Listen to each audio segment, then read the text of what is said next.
धन्य हो प्रभु आपकी लीला, जो आपको जहर देती है उसे आप माँ की गति दे देते हैं, जो आपको रोज लड्डू भोग रखते होंगे, जो रोज आपको माखन मिश्री खवाते होंगे, जो 56 भोग लगाते होंगे, पता नहीं उनको आप कौन सा स्थान प्रदान करते होंगे।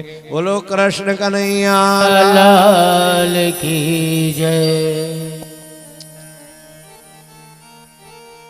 ब्रज 84 कोष की यात्रा सबसे पहली गोपियों ने उद्धव को कराई। जब भगवान ने उद्धव को भेजा ना, जाओ अच्छी बात बोल के आओ, उद्धव ज्ञान देने लगे और बोले भूल जाओ उनको। तब गोपियां लगे, देख यहाँ माखन चुराया, यहाँ रास रचाया, यहाँ झूला झूले, यहाँ ये किया, यहाँ ये किया, कैसे भूल जाए हम। वही ब्रज यात्रा श्री उद्धव जी ने विदुर जी के लिए कराई। वही ब्रज यात्रा भगवान के पुत्र का नाम है प्रद्युम्न, प्रद्युम्न के पुत्र का नाम है अनिरुद्ध, अनिरुद्ध के पुत्र का नाम है वज्रनाभ। सारी संतान श्राप से समाप्त हो गई। वज्रनाभ जी ही द्वारका छोड़ करके ब्रज में आए हुए थे।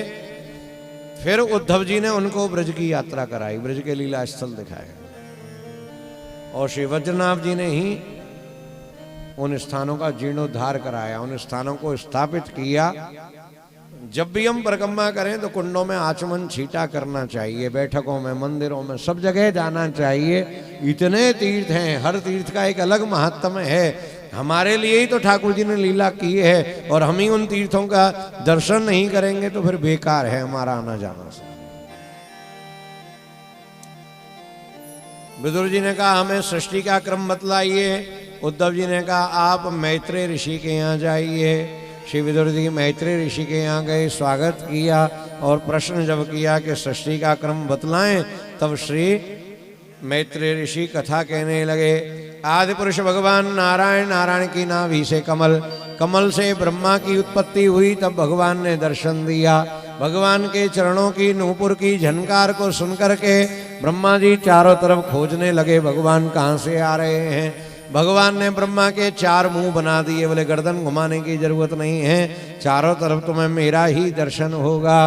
भगवान ने अपनी गदा से पृथ्वी का निर्माण किया, चक्र से अग्नि का निर्माण किया, शंख से जल का निर्माण किया और पुष्प से आकाश का निर्माण किया, अपनी श्वास से वायु का निर्माण किया और कहा ब्रह्मा तपस्या करो, सृष्टि रचो। भगवान अंतर ध्यान हो गए। ब्रह्मा जी तपस्या करने लगे। चारों माथों से 4 ऋषियों ने जन्म लिया। सनक, सनंदन, सनातन, सनत कुमार, इनका नाम सनकादिक रखा गया। ब्रह्मा जी ने कहा आप लोग हमारी तरह तपस्या करें और तपस्या के बाद हमारी तरह सृष्टि रचें। चारों ने मना कर दिया, हम सृष्टि नहीं रचेंगे, हम तो भगवान का भजन करेंगे। ब्रह्मा जी को क्रोध आ गया, हमारी संतान होकर के हमारी बात नहीं मानते, हम तुमको श्राप देते हैं, जाओ हमेशा 5 वर्ष के बालक की तरह रहोगे, तुम्हारा शरीर बड़ा नहीं होगा। चारों ने प्रणाम किया, बहुत बहुत धन्यवाद ब्रह्मा जी, 5 वर्ष के बालक की तरह रहेंगे, मन में तेरा मेरा नहीं आएगा, दुनिया भर की टेंशन नहीं होगी, भगवान के भजन में मन बहुत ज्यादा लगेगा। आपने श्राप नहीं, आपने वरदान दिया है। बच्चे को भगवान का रूप मानते हैं। 5 वर्ष का बच्चा बड़ा प्यारा लगता है, ये पुरानी बात है, आजकल तो बड़ा गड़बड़। एक 5 साल का बच्चा एक दरवाजे पे बार बार उचक रहा है घंटी बजाने के लिए, हाथ नहीं पहुंच रहा है। एक जना आया, बोले थोड़ा बच्चे की हेल्प कर दूं, गोदी में उठा के बच्चे को और घंटी बजवा दी। और अंकल बोले बताओ बेटा और कोई काम, बोले चुपचाप भाग लो अंकल, पता नहीं कौन का घर है, मैं तो टाइम पास कर रहा था।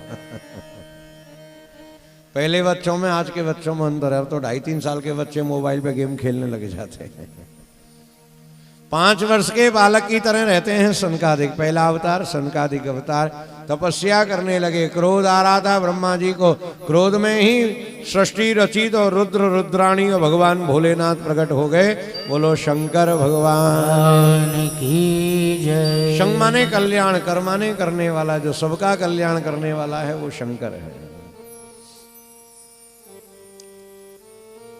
भोलेनाथ सृष्टि रचने में हमारी सहायता करें। हाँ हाँ जरूर करेंगे।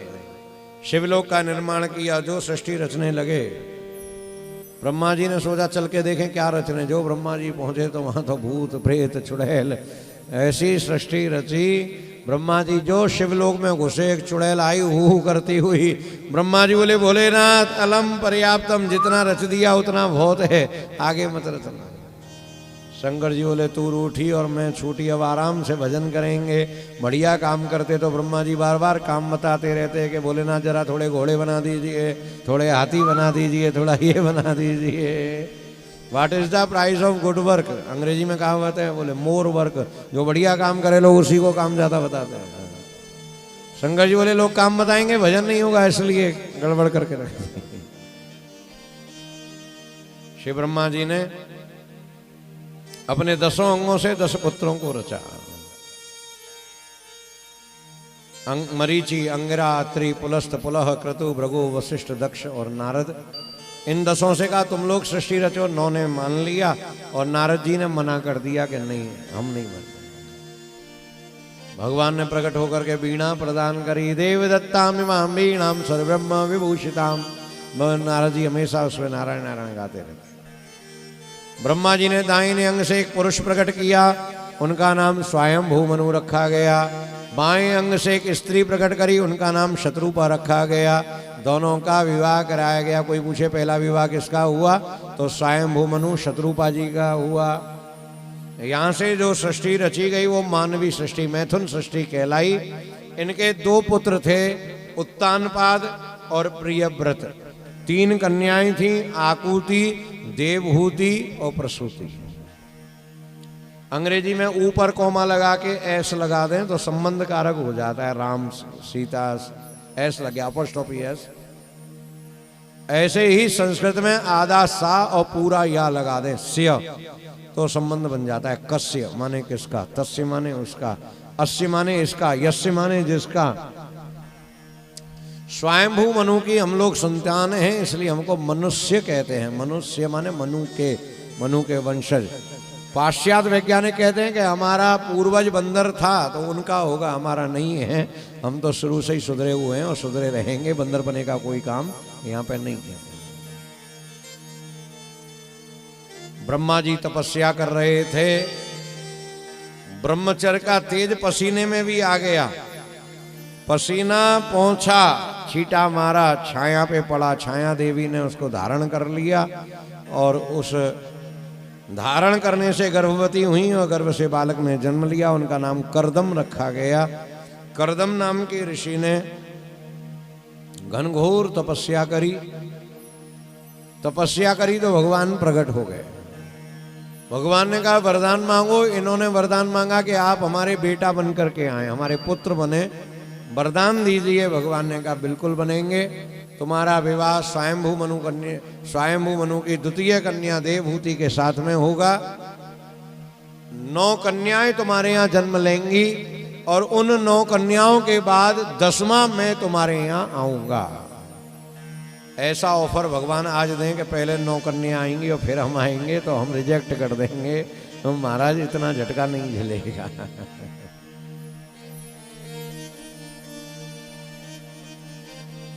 स्वयंभू मनु की कन्या देवहूति का विवाह करदम जी के साथ में हुआ। सृष्टि रची जा रही थी, तभी एक घनघोर समस्या आ गई। सृष्टि को कहाँ रखा जाए? क्यों महाराज? हे परीक्षित, पृथ्वी को हिरण्याक्ष नाम का राक्षस हरण करके ले गया।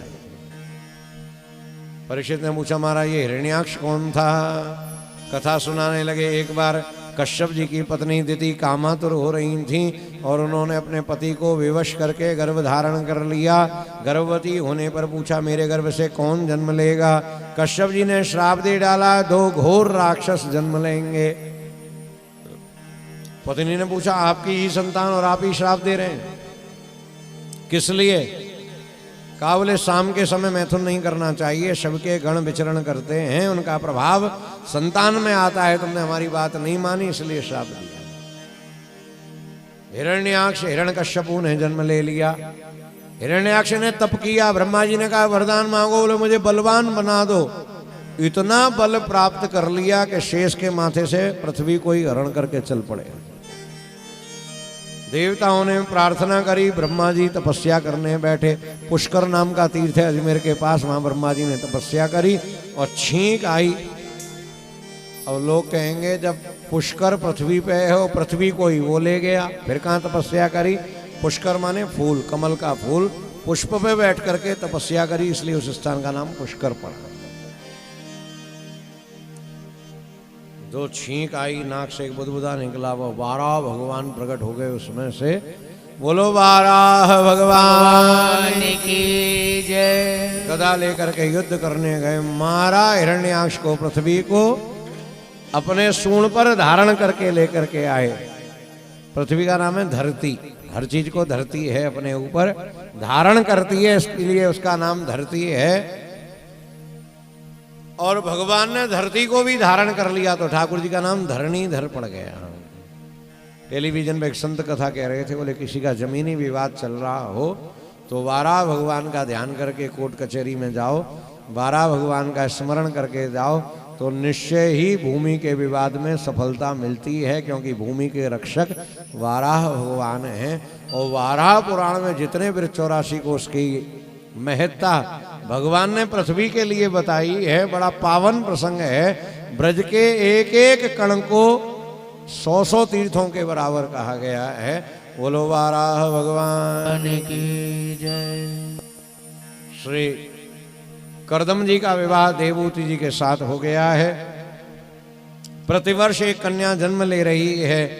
9 कन्याओं ने जब जन्म ले लिया, 10वें श्री नारायण अपने अंश से पधारे और उन्होंने जन्म लिया। सबने उनका नाम कपिल देव रखा। बोलो कपिल देव भगवान की जय। श्री करदम ऋषि का संकल्प है कि जब तक मेरे पुत्र नहीं होगा तभी तक मैं घर में रहूंगा, और जब पुत्र हो जाएगा तो मैं घर छोड़ करके वन में तप करने चला जाऊंगा। करदम ऋषि तपस्या करने के लिए चले गए। माता देवहूति कपिल देव के सामने आसन बिछा करके बैठ गई। तुष्टोह मध्य तव मान विमानिदाया शुश्रूषया परमया परया च भक्त्या यो देहि नामयमति वसुह स्वदेहो नावेक्षित समुचित क्षपितुम मदर्थे। हे प्रभु, आप हमारी कामना पूरी करने के लिए अवतार लेकर के आए हैं, आप हमारी रक्षा करें। मां, काय से रक्षा करूं मैं आपकी? देवहूति ने कहा मनुष्य के 6 शत्रु हैं जो इसके हमेशा पतन में लगे रहते हैं। कैसे इसका पतन हो? काम, क्रोध, लोभ, मोह, मद और मत्सर, ये 6 के 6 बड़े बलवान हैं। काम, वित्त, कफ, लोभ, उदारा। और जब ये 6 देखते हैं कि हमारा काम नहीं बन रहा है, सामने वाला भजन बहुत ज्यादा करता है, फिर ये जोड़ा बनाते हैं। काम क्रोध के साथ जुड़ जाता है, लोभ मोह के साथ जुड़ जाता है, मद मत्सर के साथ जुड़ जाता है। जोड़ा बना करके आक्रमण करते हैं आदमी को डुबाने के लिए। भगवान ने कहा मां, जो मेरी भक्ति करते हैं उनके ऊपर इनका प्रभाव नहीं पड़ता। क्यों नहीं पड़ता प्रभाव? कपिल देव ने कहा मदवयात वात वातो यम सूर्यस्तपति मदवयात वर्षतीन्द्रो ध्यत्यग्नि मृत्युश्चरति मदभयात क्षेमाय पाद मूलम में प्रवशंत कुतो भयम ज्ञान वैराग्य युक्तेन भक्ति योगेन योगिन।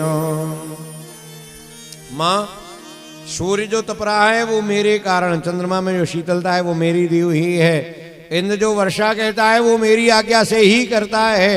ये सारे देवता मेरी ही आज्ञा का अनुकरण कर रहे हैं। हे प्रभु, जब आप सर्व सामर्थ्यवान हैं तो आपका और जीव का संबंध क्या है? आपका और संसार का संबंध क्या है? जीव आपको क्यों भूल जाता है, किस कारण से अलग हो जाता है, यह सब मुझे बताएं। मां, मैं आपको सांख्य शास्त्र श्रवण कराता हूं। मैं जब लीला रचता हूं, जीव का निर्माण होता है।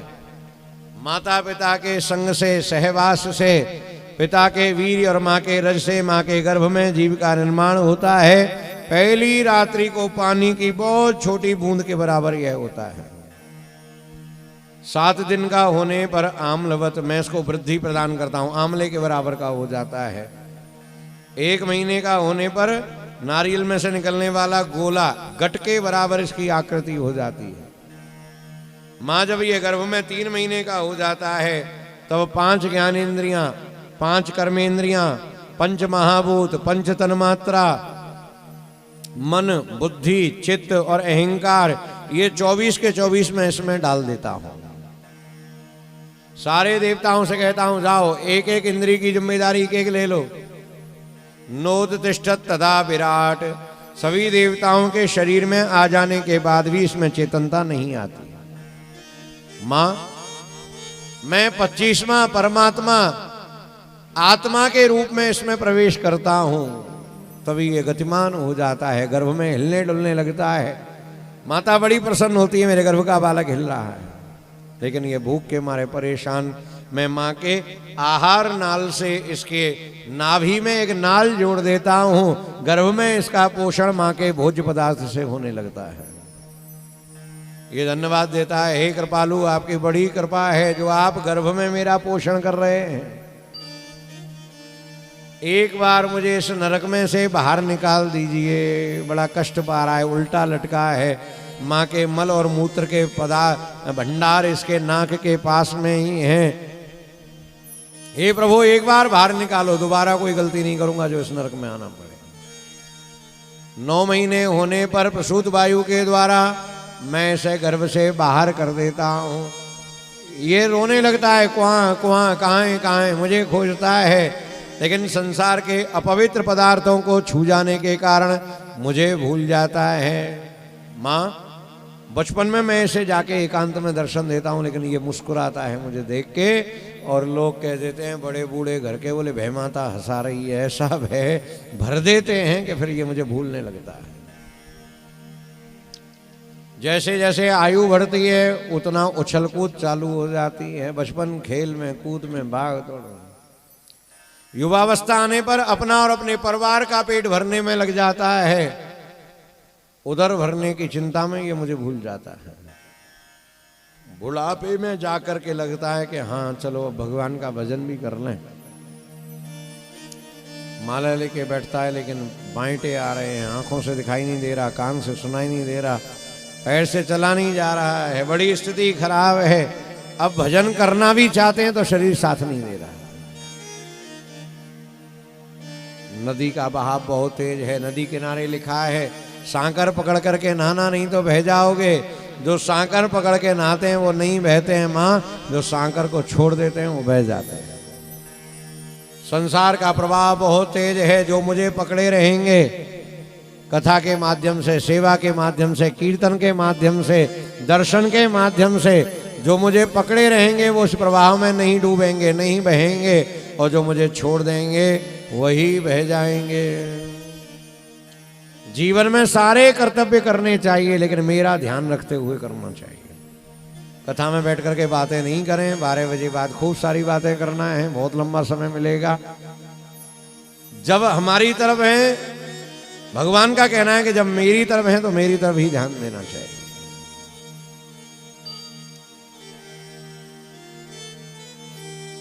एक मारवाड़ी भाषा में बहुत बढ़िया बात कही एक व्यक्ति ने, बोले हर 10 साल में आदमी का स्वभाव बदल जाता है और स्थिति भी बदल जाती है।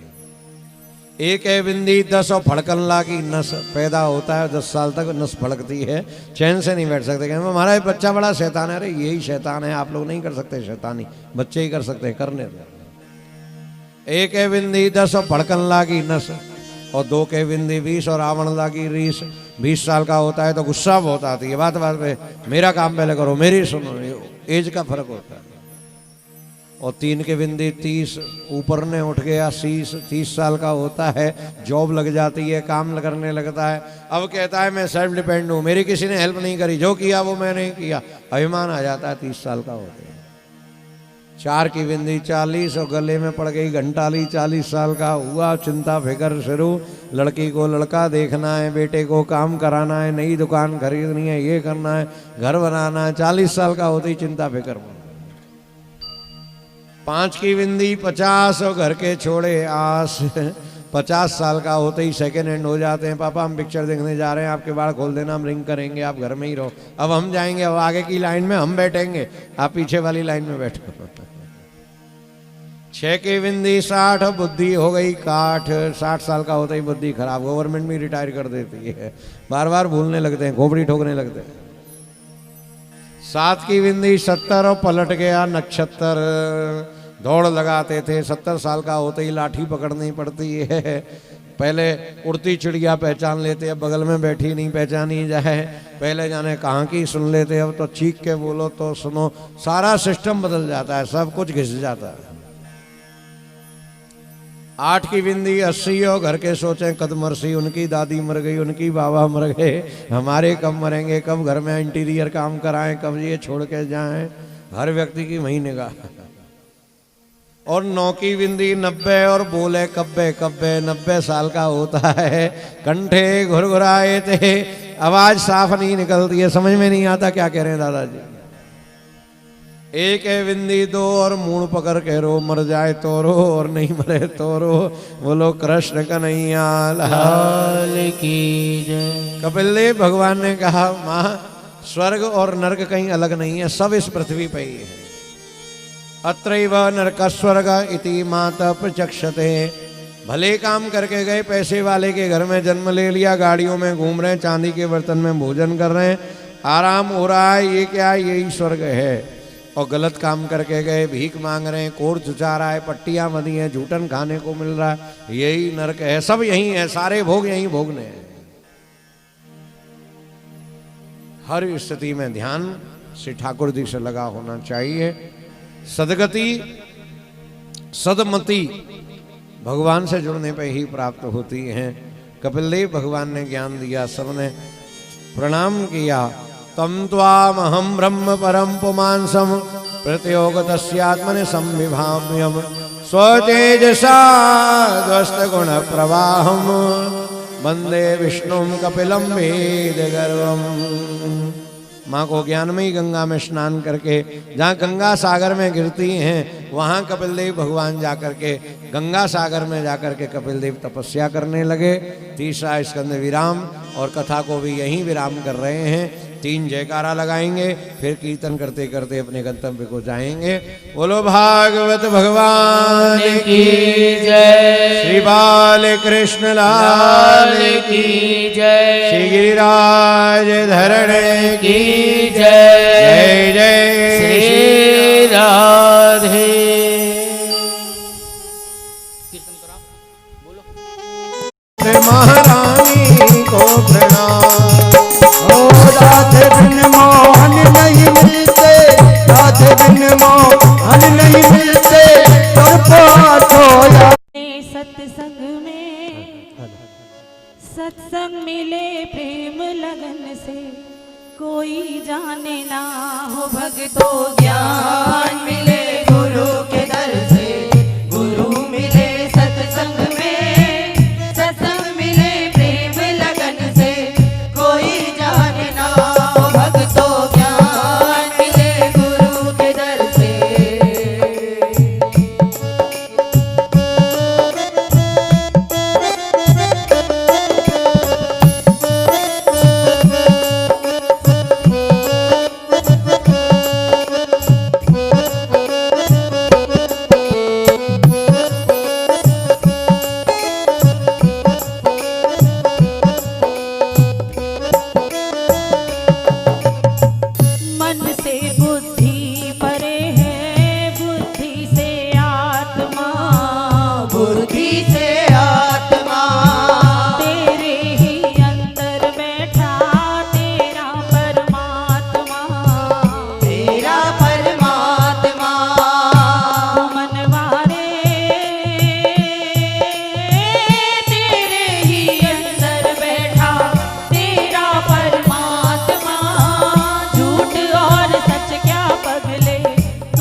सरकारी में, जी लेंगे सरकार तेरी सरकारी में, हमें रख लेना मेरे शाम तेरी दरबारी में, हमें रख लेना मेरे शाम तेरी दरबारी में, जी लेंगे मेरे शाम तेरी सरकारी में, जी लेंगे सरकार तेरी सरकारी में, रख लेना मेरे शाम तेरी दरबारी में, रख लेना मेरे शाम तेरी दरबारी में, तेरा रुतबा तेरा नजारा दो जहां से प्यारा है, तेरा रुतबा तेरा नजारा दो जहां से प्यारा है, दिल भर मेरे तुम सा न कोई, दिल भर मेरे तुझा न कोई, लगता मुझको प्यारा है, दिल भर मेरे तुझा न कोई,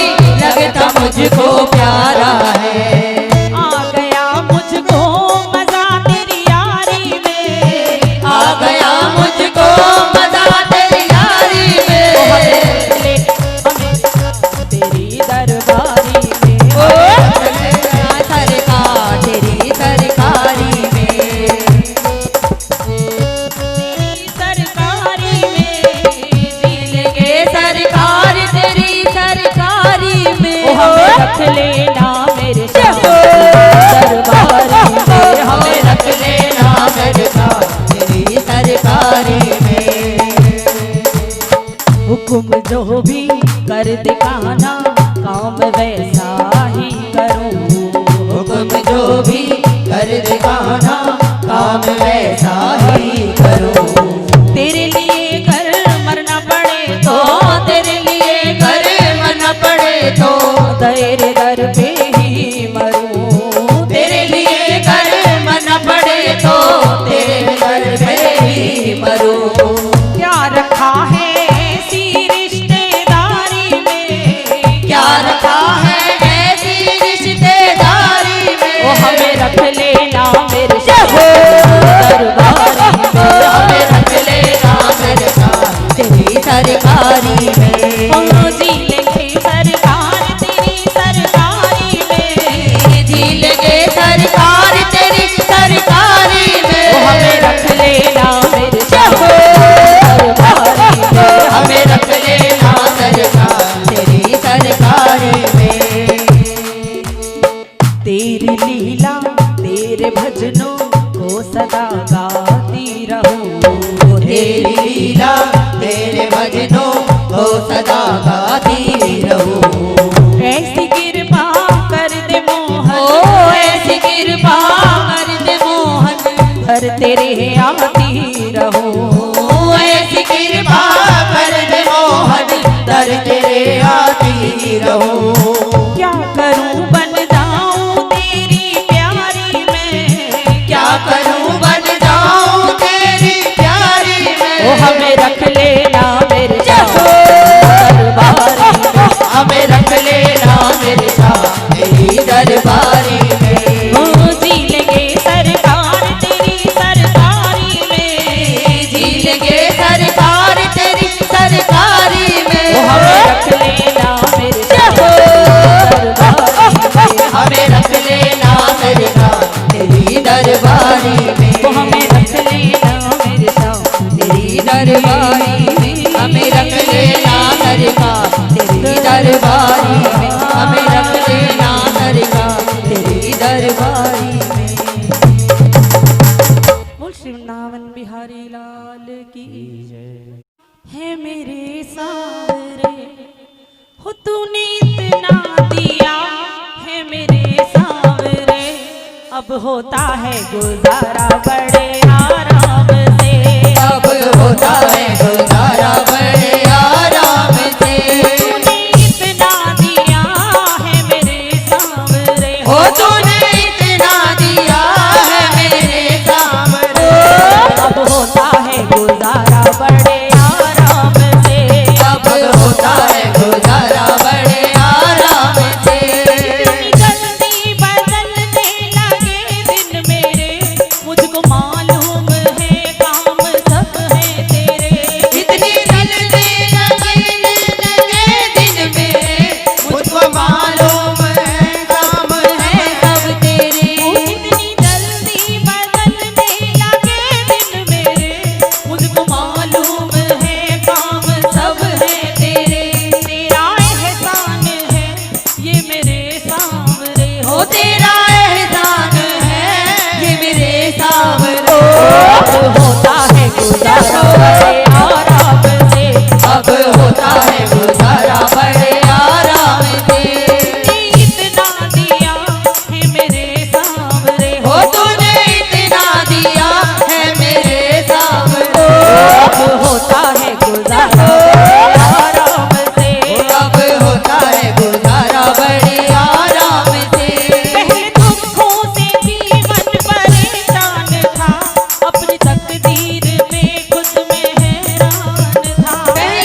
श्रीमदाचार्य चरणकमलेभ्यो नमः। श्री गोसाई जी परम दयालवे नमः। श्री गुरु चरण कमलेभ्यो नमः। श्री मात पितृ चरण कमलेभ्यो नमः।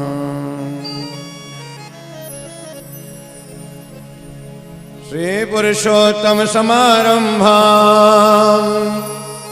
विष्णु स्वामी सुमध्यमा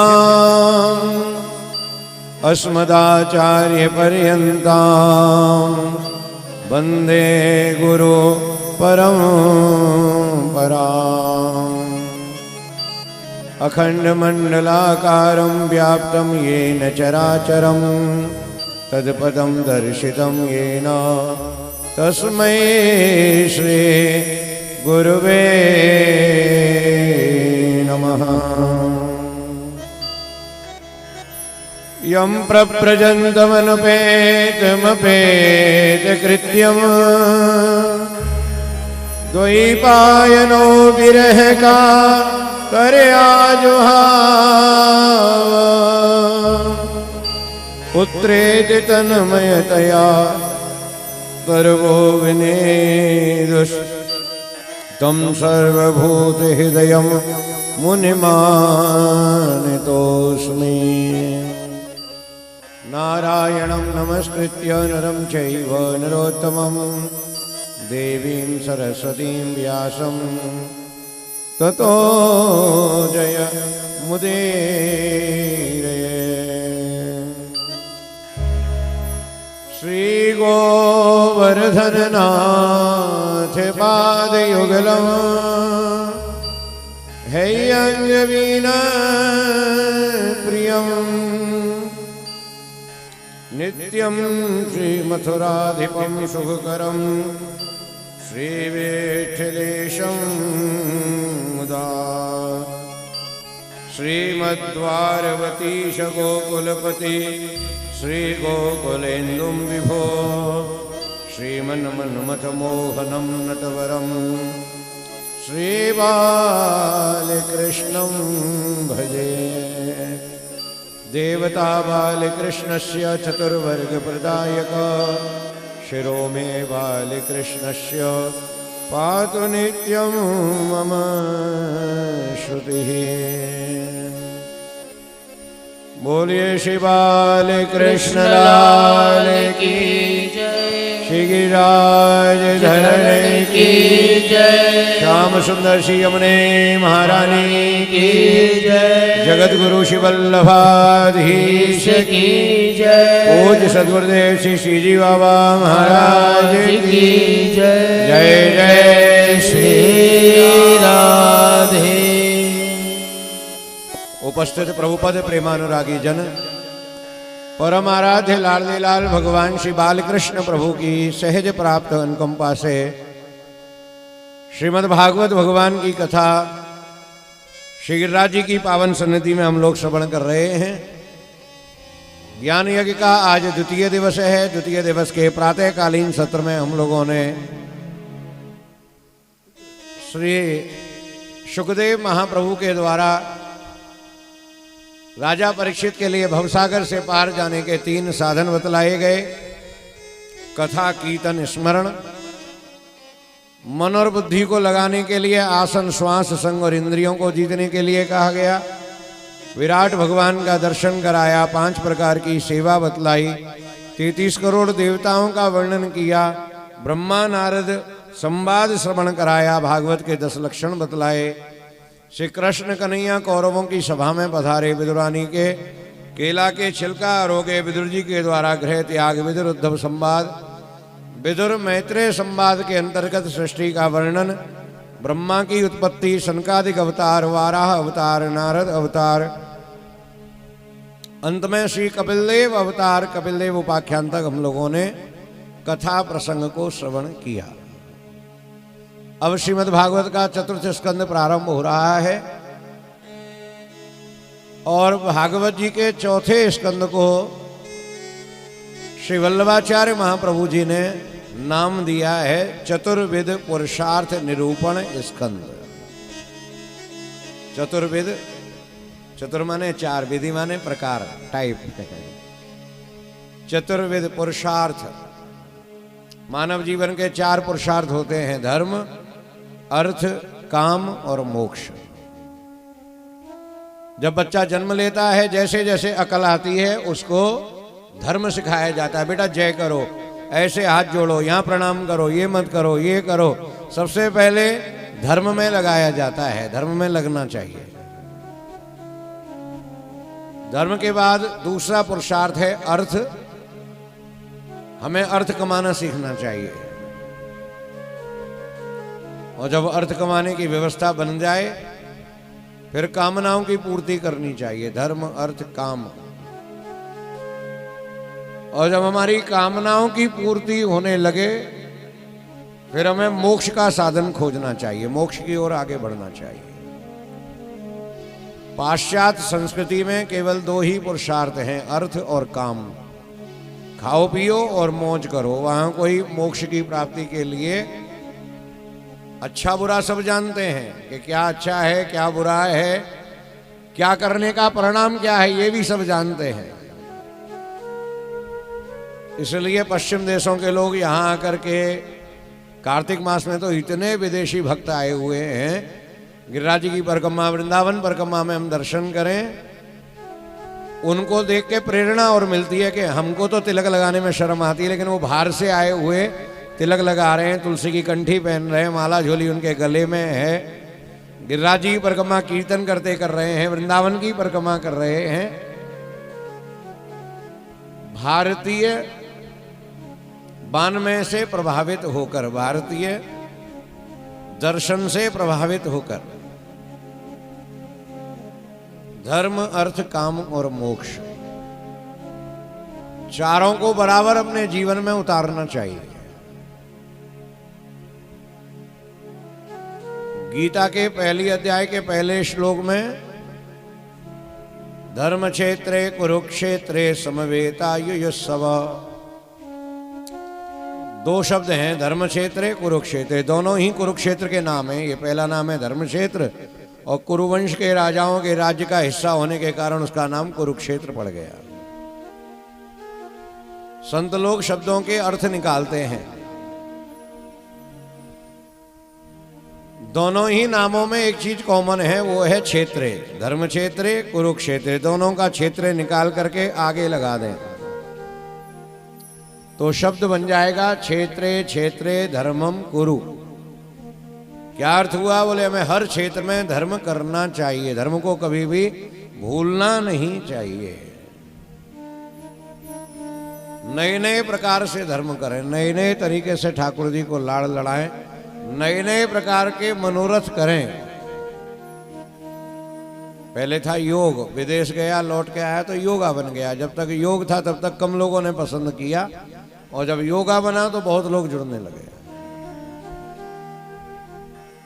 जब तक पुराने तरीके से कहा जाए कि कीर्तन करो तो करने में उतना आनंद नहीं आएगा। कीर्तन की नई ट्यून बन करके आए तो करने में आनंद आता है।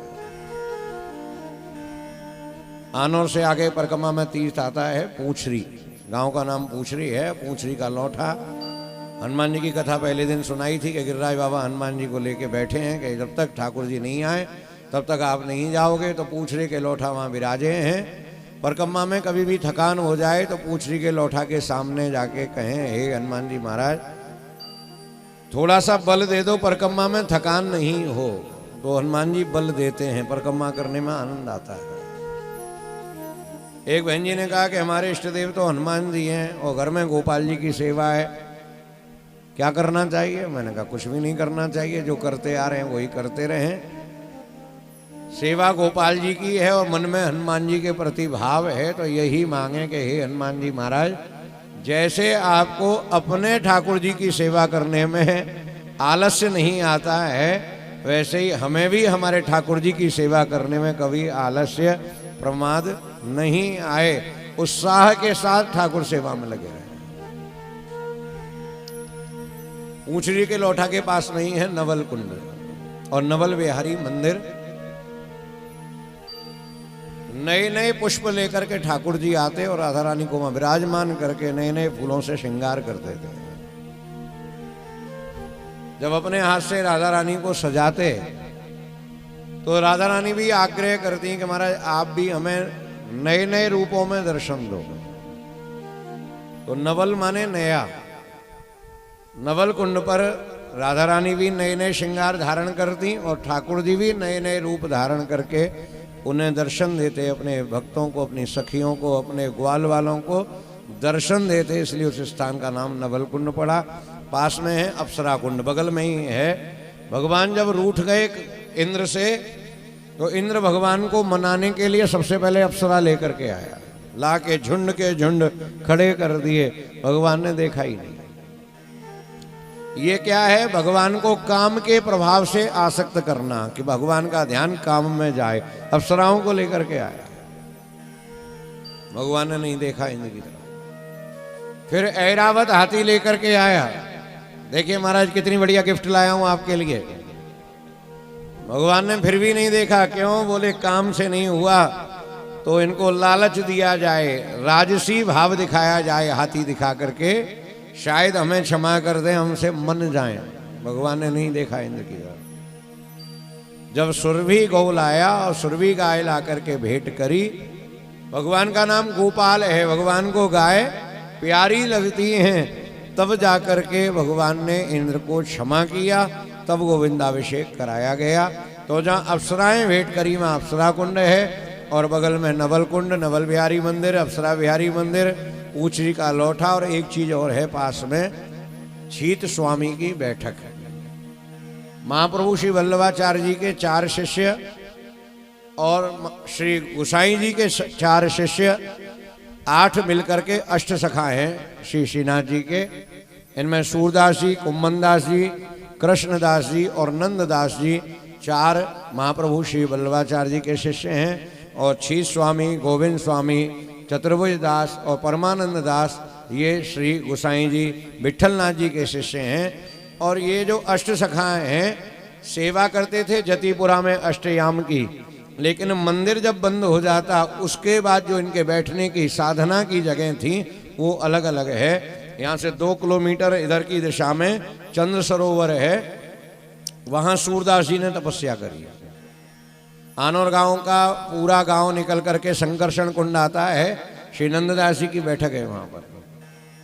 जतिपुरा में रुद्र कुंड पर चतुर्भुज दास जी की बैठक है, सुरभि कुंड पर परमानंद दास जी की बैठक है। सब ये संत अलग अलग जगह बैठ करके भगवान को रिझाने के लिए पद रचते थे, साधना करते थे, तपस्या करते थे।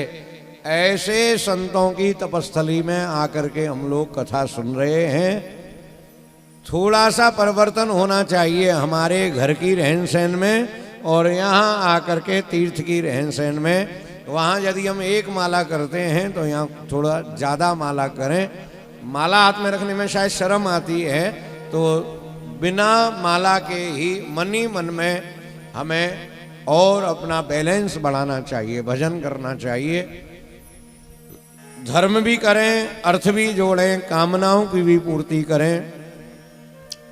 संतों का कहना है कि जब हम अर्थ कमाएं तो धर्म को नहीं भूलें, धर्म को याद रख के ही अर्थ कमाएं। कामनाओं की पूर्ति करें लेकिन धर्म को नहीं भूलें, धर्म को याद रखते ही कामनाओं की पूर्ति करें। फिर हमें मोक्ष का साधन अलग से नहीं करना पड़ेगा। जब हम धर्म को छोड़ ही नहीं रहे हैं तो चौथा काम तो ठाकुर जी की जिम्मेदारी हो जाती है देने की, भगवान स्वयं मोक्ष देंगे। चौथा स्कंद प्रारंभ हो रहा है। श्रीमद् भागवत में 10 लक्षण हैं, सभी पुराणों के 5 लक्षण हैं और भागवत के 10 लक्षण, इसलिए इसको महापुराण कहा गया है। दूसरा लक्षण है विसर्ग। सर्ग माने भगवान के द्वारा रची गई सृष्टि और विसर्ग माने भगवान ने जिनको रचा उन्होंने आगे किनको रचा उसको विसर्ग कहते हैं। ब्रह्मा जी ने बना दिए स्वयंभू मनु और स्वयंभू मनु के बाद जो वंश परंपरा चल रही है उसको विसर्ग नाम दिया गया है। मनोस्तु शतरूपायाम तिस्त्र कन्या से जज्ञरे आकूतिर्देवहूतिश्च प्रसूतिरिति विश्रुता। स्वयं मनु शत्रुपा रानी के 3 कन्याओं ने जन्म लिया। पहली कन्या का नाम है आकूति। आकूति का विवाह रुचि प्रजापति के साथ में हुआ। क्या जमाना था कि दोनों का हुआ विवाह और विवाह होने के बाद दोनों के दोनों तपस्या करने के लिए चले गए। आजकल विवाह होते ही घूमने जाते हैं। कहाँ जा रहे हैं? बोले दोनों एक दूसरे का स्वभाव समझ के आएंगे। खूब सारा पैसा ठिकाना लगा के आते हैं पर स्वभाव लास्ट तक भी नहीं समझ पाते। बहुत जल्दी जल्दी झगड़ा होने लगता है। गृहस्थ एक गाड़ी है और पति पत्नी दोनों उसके पहिए हैं। जो लोग गाड़ी चलाते हैं वो जानते हैं कि थोड़े बहुत टाइम बाद व्हील बैलेंस कराना पड़ता है। पहियों का बैलेंस बिगड़ जाता है, गाड़ी लहकने लगती है, गैरेज में जाना पड़ता है। वहाँ होता है अलाइनमेंट, मशीन पे पहिए को लगाते हैं। जहाँ उसमें गड़बड़ है गरम गरम पदार्थ धातु गरम करके उस पर रख दिया जाता है मेटल। जीवन रूपी गाड़ी के लिए सत्संग रूपी गैराज में जाना चाहिए। पति पत्नी संग कथा में जाएं। आजकल तो होम डिलीवरी या टेलीविजन पर कथाएं आती हैं, लेकिन साथ बैठ करके सुनना चाहिए। सत्संग में जब हम जाएंगे तो जिस पहिए में लहक होगी, जिस पहिए में खराबी होगी, वहां ज्ञान रूपी मेटल दिया जाएगा, बैलेंस करने के दिया जाएगा। दिया तो जाता है पर हम लेते नहीं हैं। एक दूसरे की तरफ देखते हैं, तुम्हारे लिए कही जा रही है ये बात तुम्हारे लिए नहीं। नहीं, जो ज्ञान दिया जा रहा है ये बैलेंस हमारे लिए, हमारा बैलेंस बनाया जा रहा है, ग्रहण करना चाहिए। श्री पतिदेव का नाम है रुचि प्रजापति और पत्नी का नाम है आकूति। दोनों भगवान का भजन कर रहे हैं, तपस्या कर रहे हैं। तपस्या का परिणाम श्रीमन नारायण प्रकट हो गए। भगवान नारायण ने कहा वरदान मांगो। इन्होंने वरदान मांगा कि आप हमारे पुत्र बन करके आए। थोड़ा सा ध्यान दें इस कथा में कि दुनिया के लोगों को प्रसन्न करने के लिए हम अपनी पूरी ताकत झोंक दें, तन लगा दें, मन लगा दें, धन लगा दें, किसी को नाच के दिखाएं, किसी को और गा करके दिखाएं, जो हम जानते हैं किसी व्यक्ति विशेष के लिए करके दिखाएं, तो भी वो उतना प्रसन्न नहीं होगा जितना प्रसन्न ठाकुर जी हो जाते हैं। दुनिया के किसी भी व्यक्ति को प्रसन्न करके हम उससे कुछ भी मांगे वह उतना नहीं दे सकता जितना ठाकुर जी दे देते हैं। एक छोटा सा उदाहरण, कोई बेटा बहुत बढ़िया काम करके आए और पिताजी खुश हो जाएं और पिताजी कहें कि बेटा हम तुमसे बहुत खुश हैं, हमसे कुछ भी मांग लो आज। और बेटा कहे पिताजी मांगू? बोले हाँ बेटा मांगो, जो मांगो वो देंगे। हाँ तो पिताजी ऐसा है, कल से आप मुझे पिताजी कहेंगे और मैं आपको बेटा कह करके बुलाया करूँगा, मंजूर है? मुझे लगता है दुनिया का कोई बाप यह स्वीकार नहीं करेगा कि हमारा बेटा हमें बेटा कह करके बुलाए और हमें उसको पिताजी कहना पड़े। कोई पिता पुत्र ऐसी डील नहीं कर सकते। लेकिन परम पिता परमात्मा से जब भक्त मांगते हैं कि आप हमारे बेटा बनकर के आओ, हमें पिता कहो, तो वो अवतार लेकर के बार बार भक्तों के यहाँ प्रकट होते हैं और उनको माता पिता का नाम देते हैं, उनको माता पिता कह करके पुकारते हैं। आकूति और रुचि प्रजापति के यहाँ श्रीमन नारायण ने यज्ञ अवतार लिया। भगवान जब आते हैं तो लक्ष्मी जी भी साथ आती है। आज जितनी कथाएं हो रही हैं पहले नहीं होती थी, आज जितनी भीड़ है परिक्रमा में पहले नहीं थी, आज जितना धर्म हो रहा है पहले नहीं था, फिर भी लोगों के मन में एक संतुष्टि का भाव था, लोग प्रसन्न रहते थे, चेहरे पे एक मुस्कुराहट एक चमक रहती थी। आज इतना धर्म कर्म करने के बाद भी वो प्रसन्नता, वो आनंद, वो चमक नहीं है। कारण क्या है? बोले भजन करने का तरीका बदल गया है। भजन करते हैं भगवान का और मांगते हैं लक्ष्मी जी को, लक्ष्मी जी घर आमे कष्ट मिटे तन का, ओम जय जगदीश हरे। पूरी चौपाई में कहीं भी नहीं मांगा है कि हे भगवान आप हमारे घर आओ, आप मत आओ, लक्ष्मी जी को भेजो। परिक्रमा कर रहे हैं गिरिराज जी की और मांग क्या रहे हैं? कुछ ना कुछ लक्ष्मी ही मांग रहे होंगे किसी ना किसी रूप में। कथा सुने भगवान की, मांगे लक्ष्मी को, और कोई काम करें भगवान का मांगे लक्ष्मी को। ये व्यवहार निभने वाला नहीं है कि भाई साहब मत आना, केवल भाभी जी आ जाएं बस, नहीं निभेगा। व्यवहार ठाकुर जी से रखना है। हे प्रभु आप आइए, भगवान जब आएंगे तो फिर लक्ष्मी जी भी आएंगी। कोई आदमी अकेला जाता है शहर में कमाने के लिए, पहले वो अपने रुकने की व्यवस्था करता है, व्यवस्था हो गई तो फिर पत्नी को भी बुला लेता है गांव से, फिर भाई को, भतीजे को, अड़ोसी को, पड़ोसी को, फिर तो कॉलोनी बन जाती है।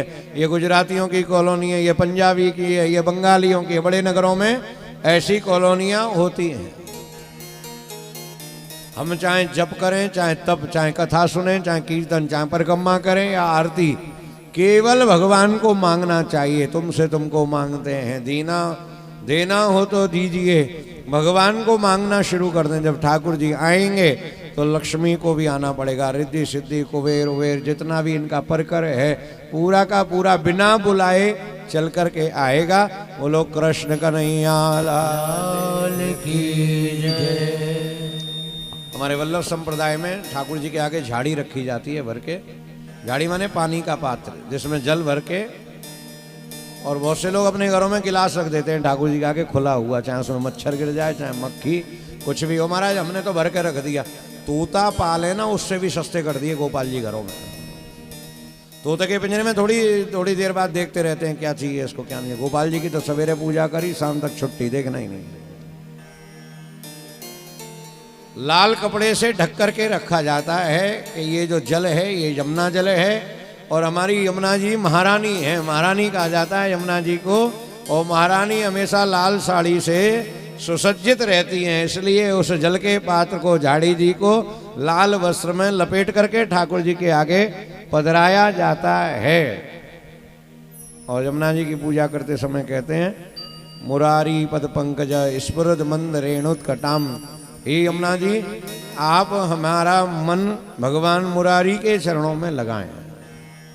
पूजा यमुना जी की मांग रहे हैं ठाकुर जी के लिए। जहां जहां जितने भी निष्काम भक्त मिलेंगे, पूजा किसी भी करें, किसी की भी करेंगे, मांगेंगे ठाकुर जी। तुलसीदास जी को प्रेत मिला, ये डरे नहीं, प्रेत इसी बात से खुश हो गया, तुलसी कुछ हमसे मांगो।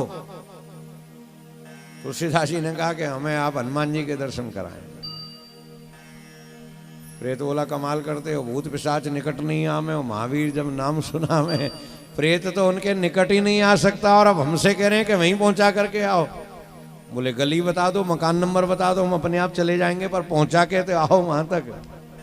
प्रेत ले गया हनुमान जी के पास, और कहा देखो वो बैठे, वहां तक हम नहीं जा सकते, हम रेंज में नहीं आएंगे, आप चले जाओ। तुलसीदास जी ने हनुमान जी के दर्शन किए।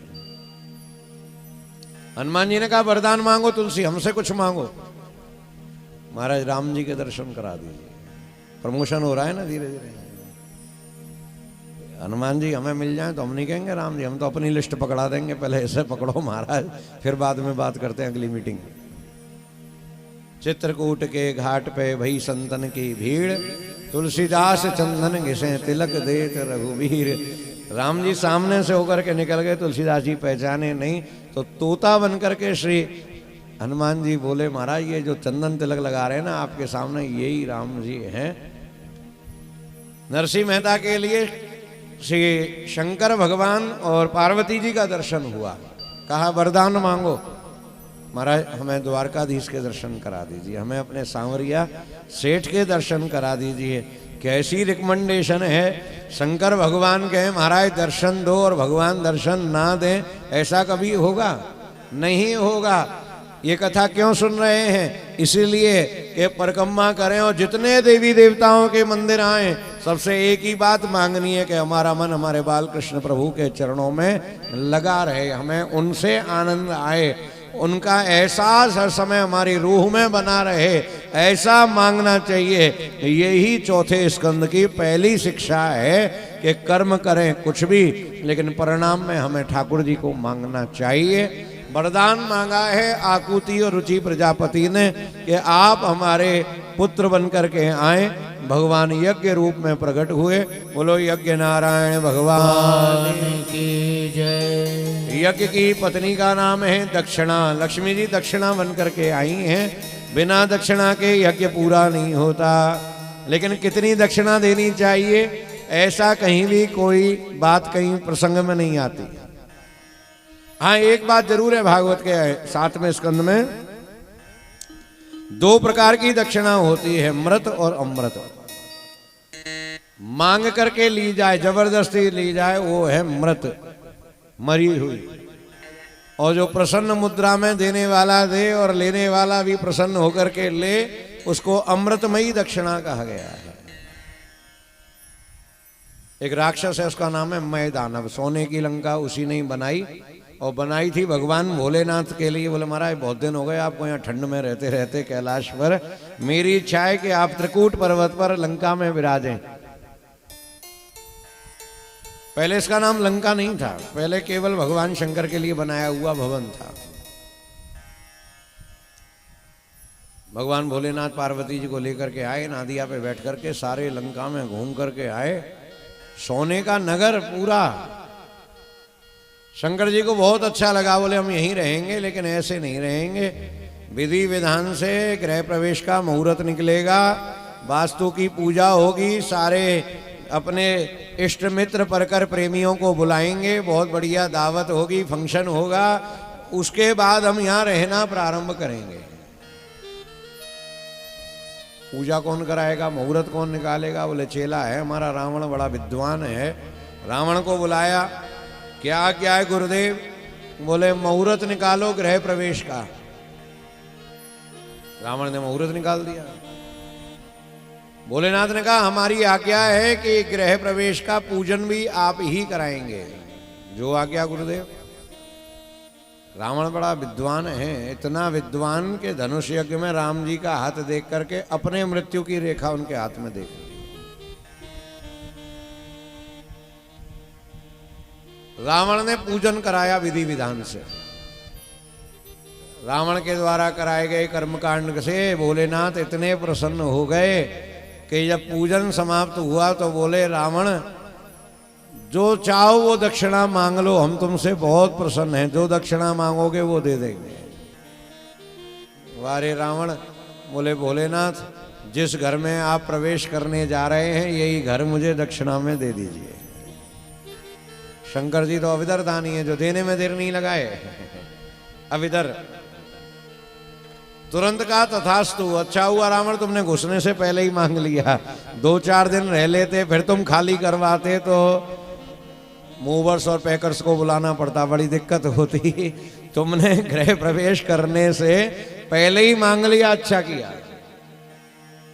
भोलेनाथ तो प्रसन्न हो रहे, पर पार्वती जी की आत्मा दुख रही, मनी मन में कह रही मरे 2-4 दिन रहने देता फिर मांग लेता। रहने भी नहीं दिया, पहले ही मांग ली। आग लगो ऐसी दक्षिणा में। पार्वती जी ने जी दुखी करके दक्षिणा दी तो उस दक्षिणा में आग ही लगी। आप लोग जी दुखी करके यहाँ पे कुछ भी नहीं चढ़ाना। बोलो श्री कृष्ण कन्हैया लाल की जय। यज्ञ की पत्नी दक्षिणा। यज्ञ हैं 4 प्रकार के, सात्विक यज्ञ, राजसी यज्ञ और तामसी यज्ञ। यज्ञ माने संकल्प, ऐसे कर्म जिनके करने से ज्यादा से ज्यादा लोगों को लाभ होता हो, उसे सात्विक यज्ञ कहा गया है।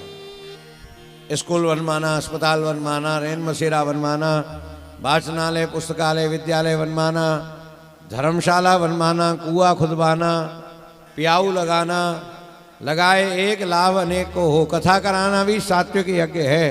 कराए एक परिवार और सुनने को सबको आनंद आए। सात्विक यज्ञ है।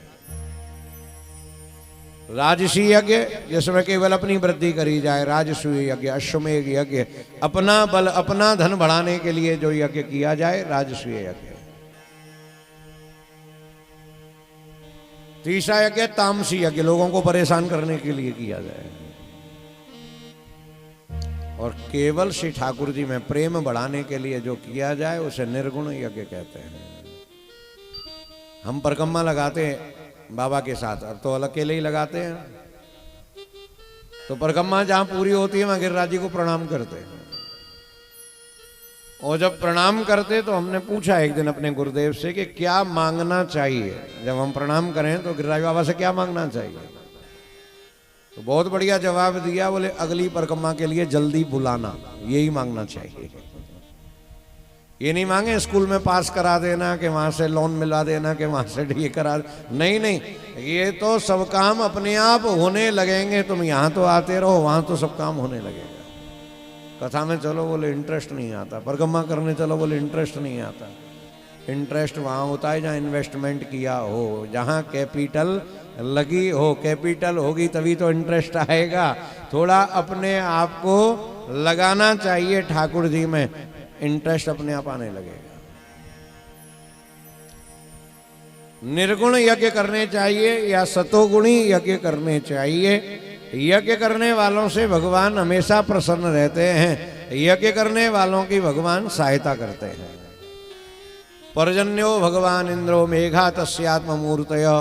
यज्ञ करने से देवताओं का बल बढ़ता है। यज्ञ करने से देवता अपना प्रभाव मनुष्य को प्रसन्न करने में लगाते हैं। सूर्य को प्रसन्न किया जाए, चंद्रमा को, इंद्र को, वरुण को। यज्ञ करने से सारे देवता प्रसन्न होते हैं और सबकी अनुकूलता बनी रहती है। बोलो यज्ञ नारायण भगवान की जय। स्वयंभू मनु शत्रुपा रानी की द्वितीय कन्या का नाम है देवहूति। और देवहूति का विवाह करदम ऋषि के साथ में हुआ है। प्रातःकाल कथा सत्र में हम लोगों ने सुना कि पहले 9 कन्याएं होंगी और 10वां मैं तुम्हारे यहाँ आऊँगा। तो 10वें श्री कपिलदेव भगवान का चरित्र तो हमने सुन लिया। अब 9 कन्याओं का चरित्र सुना रहे हैं श्री सुखदेव जी राजा परीक्षित के लिए और मैत्रेय ऋषि श्री विदुर जी के लिए। थोड़ा कथा की लिंक जाने। हम और आप यहाँ जो कथा सुन रहे हैं, कौन सी कथा सुन रहे हैं? वही कथा जो नैमिषारण्य धाम में 88,000 शौनक ऋषियों को सूत जी के द्वारा सुनाई जा रही है। ये सूत जी शौनक ऋषियों को कौन सी कथा सुना रहे हैं? वही कथा जो गंगा किनारे श्री सुखदेव महाप्रभु राजा परीक्षित के लिए सुना रहे हैं। अब ये सुखदेव और परीक्षित के बीच में कौन आ गया? बोले विदुर जी महाराज मैत्रेय ऋषि के आश्रम में पहुंचे और वहां उनके प्रश्न करने पर श्री मैत्रेय ऋषि उनको कथा सुनाने लगे। 3रा स्कंद और 4था स्कंद दोनों विदुर और मैत्रेय संवाद में है।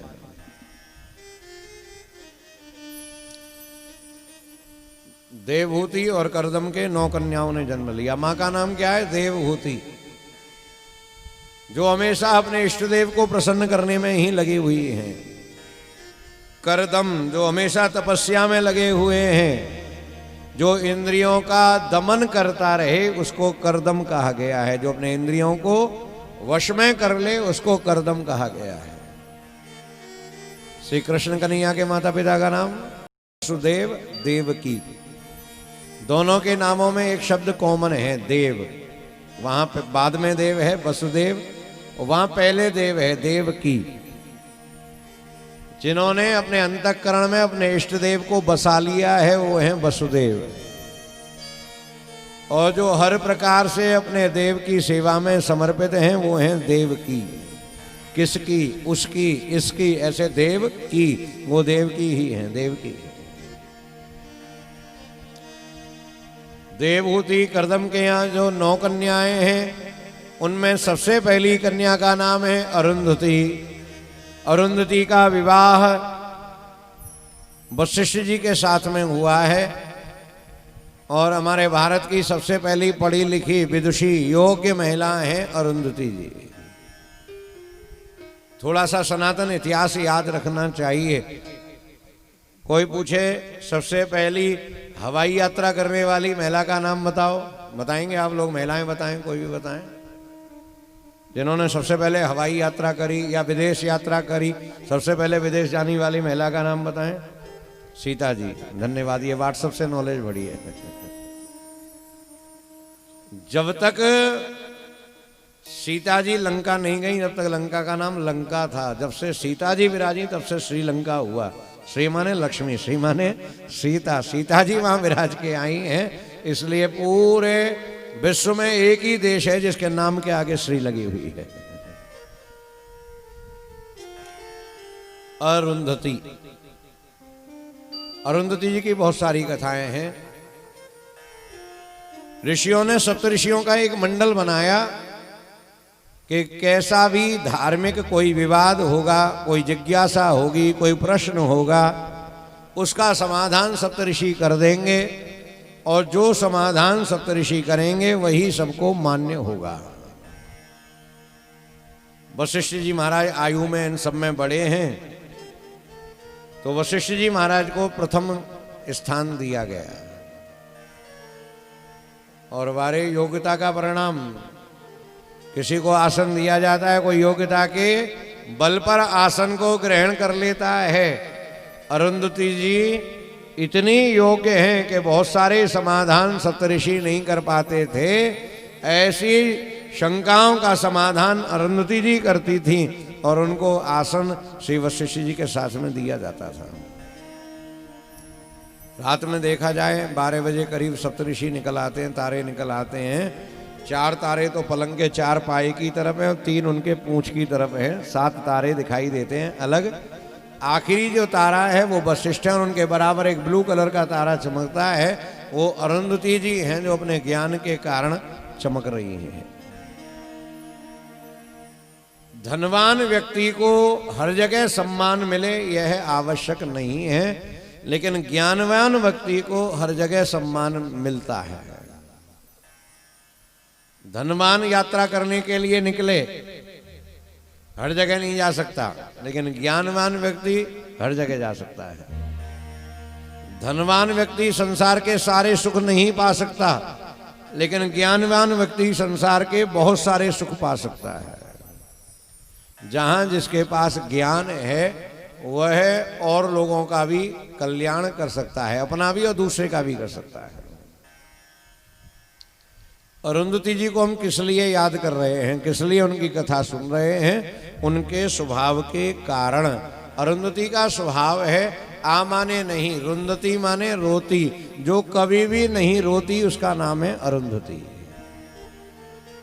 आप कहें हम भी नहीं रोते, रोने का मतलब ये नहीं कि आंसू टपके टपटप। स्वभाव होता है। पति देव घर में आए हो बहरा के पड़े, देखो बाथरूम में टोंटी खराब है, रसोई में बेसन नहीं है, लड़के के लिए कॉपी लानी है, मैं तो कहते कहते मर चली, मेरी तो कोई सुनता ही नहीं है, मैं कहाँ तक आए आए करूँ। ये इस तरह से जो बोलना है ना, ये अरुंधति वाला स्वभाव नहीं है। पतिदेव घर में आए, पहले चाय पिलाओ या पानी पिलाओ, सारे काम की लिस्ट बना के रख लो, थोड़ा 10, 20, 25 मिनट आराम कर लें तब लिस्ट पकड़ा दो। सुनो जी, ये काम करने हैं, इनमें ये वाला काम थोड़ा ज़्यादा महत्वपूर्ण है, इसे थोड़ा पहले कर देना, तो आदमी वही करेगा। कोई पड़ोसी नहीं आ जाएगा करने के लिए, करना उसी को है, लेकिन कराने का तरीका हमारा अच्छा होना चाहिए। जिनका स्वभाव अच्छा है वहाँ गाड़ी बहुत बढ़िया चलती है। व्हाट्सएप पे ही क्वेश्चन आया था, what is the difference between complete and finish? Finish और कंप्लीट में क्या अंतर है? बोले लाइफ पार्टनर यदि कलेश करने वाला मिल जाए तो लाइफ फिनिश, खत्म। और लाइफ पार्टनर यदि अच्छे स्वभाव वाला है तो जीवन कंप्लीट है, लाइफ कंप्लीट है। एक गाना बहुत बढ़िया लगता है, आए हो मेरी जिंदगी में तुम बहार बनके। जिसे हम चाहते हैं उसका स्वभाव अच्छा है तो मन से निकलेगा कि आए हो मेरी जिंदगी में तुम बहार बनके। और स्वभाव खराब है जीवन साथी का, गाना वही रहेगा, शब्द बदल जाएंगे। आए हो मेरी जिंदगी में तुम पहाड़, जिन पे बीत रही है वो बोल रहे हैं बनके।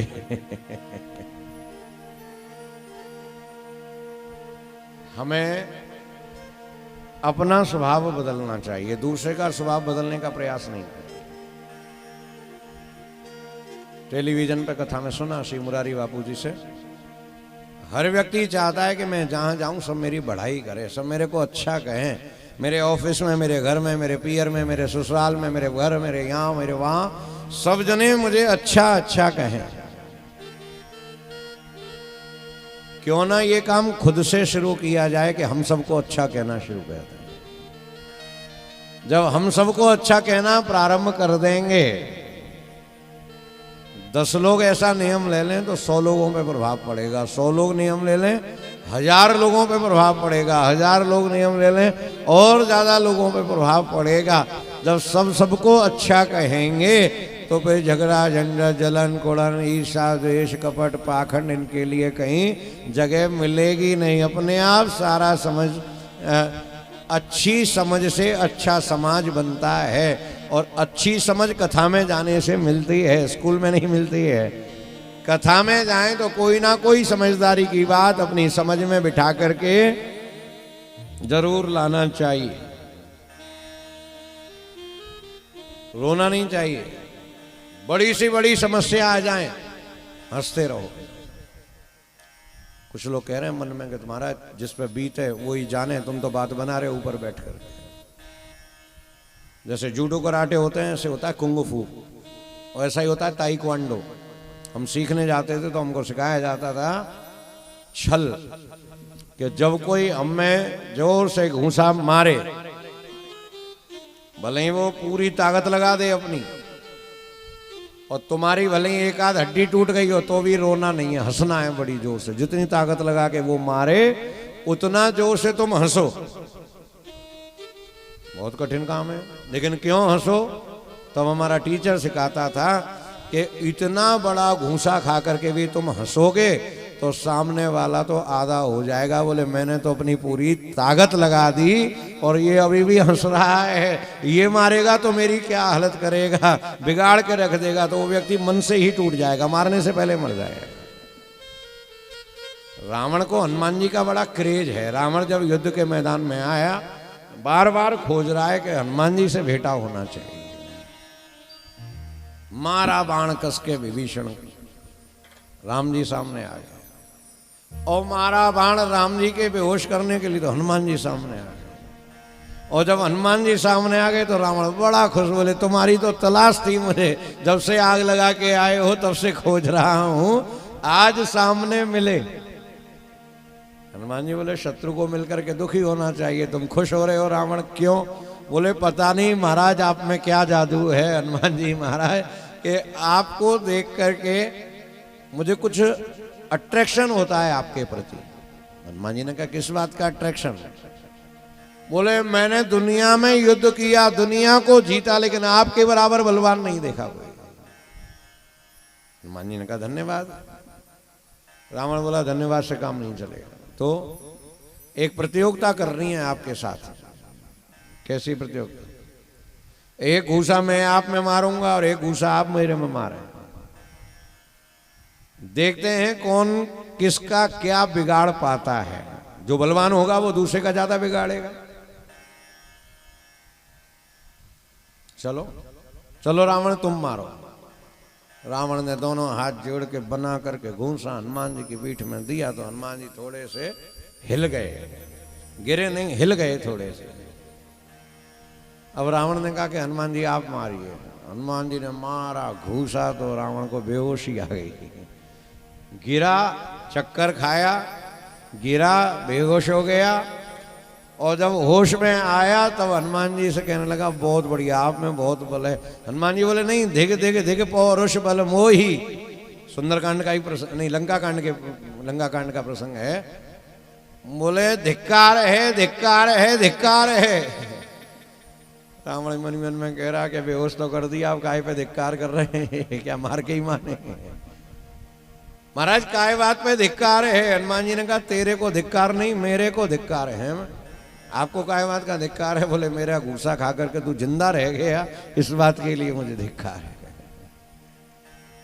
रावण वाला महाराज बेहोश करके तो धर दिया, सामने वाले की मुस्कुराहट से सामने वाले के स्वभाव पे फर्क पड़ता है।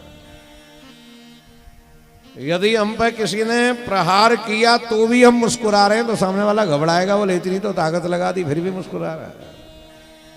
जीवन में समस्याएं आती रहे, हमको अरुंधति बन करके रहना चाहिए, मुस्कुराते रहना चाहिए। एक और आप प्रैक्टिकल देखें, घर में जो सबसे बड़ा है वो यदि मुस्कुरा रहा है तो घर वाले सारे मुस्कुराते रहेंगे। दादाजी का मूड बहुत बढ़िया है तो हंस रहे थे, आज दादाजी ने जोक सुनाया, घर वाले भी खुश, ड्राइवर भी, नौकर भी, सब लोग खुश है। दादाजी या दादी जी जो भी घर में बड़ा हो, मॉडर्न हो तो पति पत्नी तो दो तो होंगे ही घर में, चलो पति देव खुश रहे हैं तो सब खुश हैं। और दादाजी मुंह बना के बैठ जाएं, सुबह से ही चढ़ा करके बैठ जाएं चश्मा, तो सबका मूड खराब, पता नहीं आज क्या बात हो गई। मम्मी पापा से पूछे बच्चा, मम्मी से पूछे कोई, किसी से क्या बात है, दादाजी का मूड क्यों खराब है, चेहरा ऐसा तनाव हुआ क्यों है। एक जने के चेहरे पे तनाव आते सारे घर का मूड खराब हो जाता है। हमें हर समय मुस्कुराते रहना चाहिए, मुस्कुराने की वजह तुम हो। श्री ठाकुर जी से बार बार कहते रहना चाहिए, आपकी कृपा से ये मुस्कुराहट बनी हुई है। और अपोजिट यदि हो जाए, झगड़ा झगड़ा, बात बात में रोना पीटना चीखना चिल्लाना, अरे राम राम। एक आदमी जा रहा था, रास्ते में चुड़ैल मिल गई, हु हा करके डरा रही, अगला डर ही नहीं रहा है, आराम से खड़ा है। चुड़ैल बोली मैं तेरे को डरा रही हूँ, तू डर नहीं रहा है। बोले तेरे जैसी एक मेरे घर में भी है, रोज देखता हूँ, कहाँ तक डरूं, आदत पड़ गई है देख देख के। बोलो कृष्ण कन्हैया लाल की जय। 14 वर्ष को राम जी जब वन में चले गए, भरत जी महाराज श्री नंदीग्राम में चले गए, तो अरुंधति जी के ही निर्देशन में शत्रुघ्न कुमार ने राज्य चलाया और 14 वर्ष तक किसी भी प्रकार की कोई दुर्घटना नहीं हुई। स्वयंभू मनु शत्रुपा रानी की कन्या द्वितीय देवभूति की कन्याओं का चरित्र सुन रहे हैं। दूसरी कन्या का नाम है कला, और कला का विवाह मरीचि नाम के ऋषि के साथ में हुआ। मरीचि के यहाँ 2 पुत्रों ने जन्म लिया। पहले पुत्र का नाम है कश्यप और दूसरे का नाम है पूर्णिमान। ये जो कश्यप ऋषि हैं ये बड़े तपस्वी थे और ब्रह्मा के बाद सबसे ज़्यादा सृष्टि की रचना कश्यप ऋषि ने करी है। हम लोगों को रचनात्मक कार्यों में रुचि लेनी चाहिए कि यहाँ 200 लोग हैं, चलें एक दिन 1 किलोमीटर की पॉलीथीन बीन करके आए। गिरिराज जी आए तो कुछ ऐसा करके जाएं कि याद रहे कि हाँ और भी ग्रुप आए हुए हैं, लेकिन इस ग्रुप में एक विशेषता है कि ये कुछ अच्छा करके गए।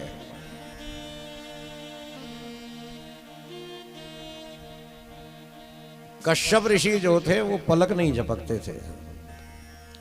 जन्म का नाम है उनका पश्यक। पश्यक माने जो देखता रहे, पश्य माने देखना, और पश्यक नाम पड़ा देखते रहने से। लेकिन ब्रह्मा जी के द्वारा इनका नाम निकल गया मुंह से कश्यप, तो सब कश्यप कहने लगे। बहुत सारी पत्नियां हैं, कद्रु, वनिता, इला, अरुणा, राका, कुहू, बहुत सारी हैं। कद्रु के पुत्र हैं सर्प, वनिता के पुत्र हैं गरुड़ जी महाराज, गरुड़ जी को वैनते कहा जाता है। दिति के पुत्र हैं दैत्य, कई दैत्यों ने इनके ही यहाँ कश्यप जी के जन्म लिया। हिरण्याक्ष, हिरण्यकश्यपु इन्हीं के पुत्र हैं। इनकी एक पत्नी है अदिति, उनके यहाँ भगवान ने वामन अवतार लिया। अदिति के गर्भ से ही वामन भगवान प्रकट हुए। इंद्र भी वहीं से प्रकट है और सूर्य भी वहीं से प्रकट है। बहुत सारे देवताओं की उत्पत्ति वहीं से हुई है। कश्यप ऋषि ने तप बल से सृष्टि रचना बहुत करी है। श्री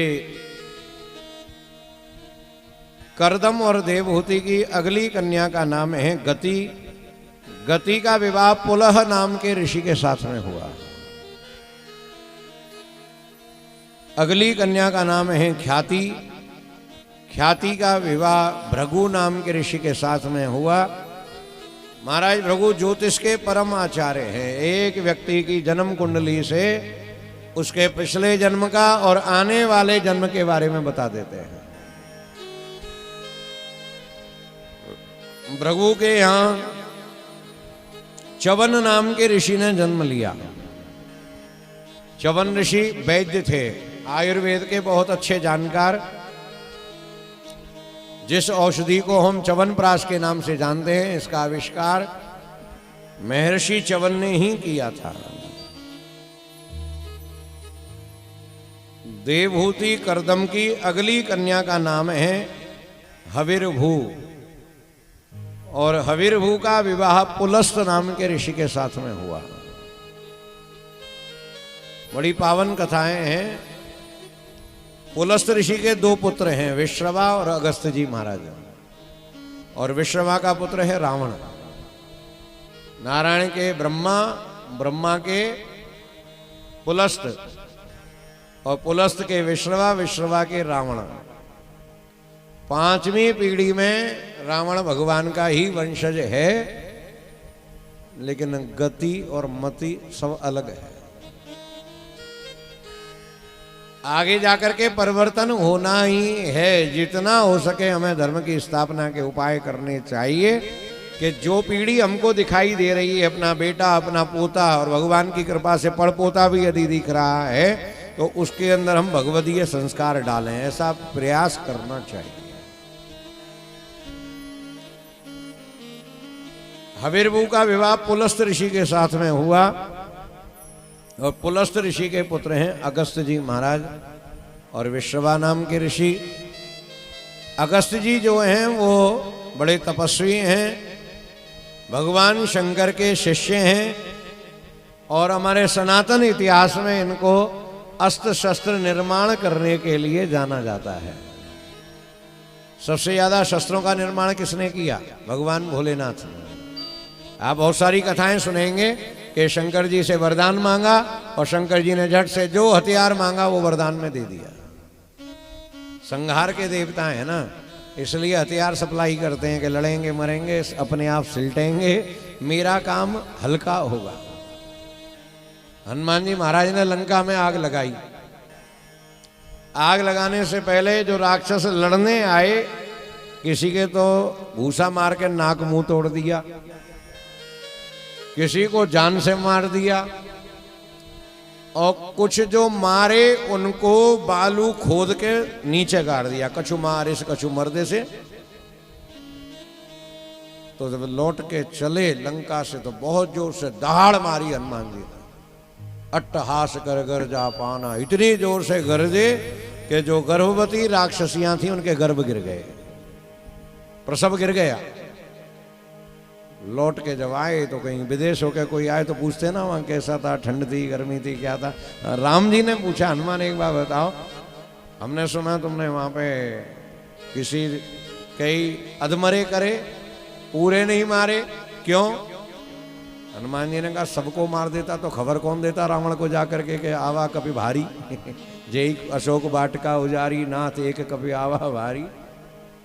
आधे हमने इसलिए नहीं मारे कि जाकर के खबर दें और आंखों देखा हाल लाइव टेलीकास्ट कराएं। और जो मारे उनको गाड़ा क्यों? बोले जो सनातन धर्म को नहीं मानता उनको गाड़ा ही जाता है, खबर बनती है ही उनको, इसलिए उनको गाड़ा। फिर उन्होंने दहाड़ क्यों मारी? बोले आपने प्रतिज्ञा करी है निश्चरहीन करो मैं भुज उठाए पन कीन। आपकी प्रतिज्ञा है कि मैं इस धरती को राक्षसों से विहीन कर दूंगा। महाराज जो जिंदा हैं उन्हीं को ही तो आप मारोगे, लेकिन जो अभी गर्भ में उनको थोड़ी ना मार दोगे। इसलिए मैंने उनको वहीं की वहीं खत्म कर दिया कि राक्षस अब पैदा ही ना हो, सबरे समाप्त हो जाए। आपकी प्रतिज्ञा को सपोर्ट करने के लिए मैंने ऐसा किया है। हमारे अगस्त जी भी वही काम करते हैं। आइए जरा रामचरित देखें, रामचरित मानस की दृष्टि से, तुलसीदास जी की दृष्टि से। भगवान राम ने जीवन में जितने भी काम किए संतों से सलाह लेकर के किए।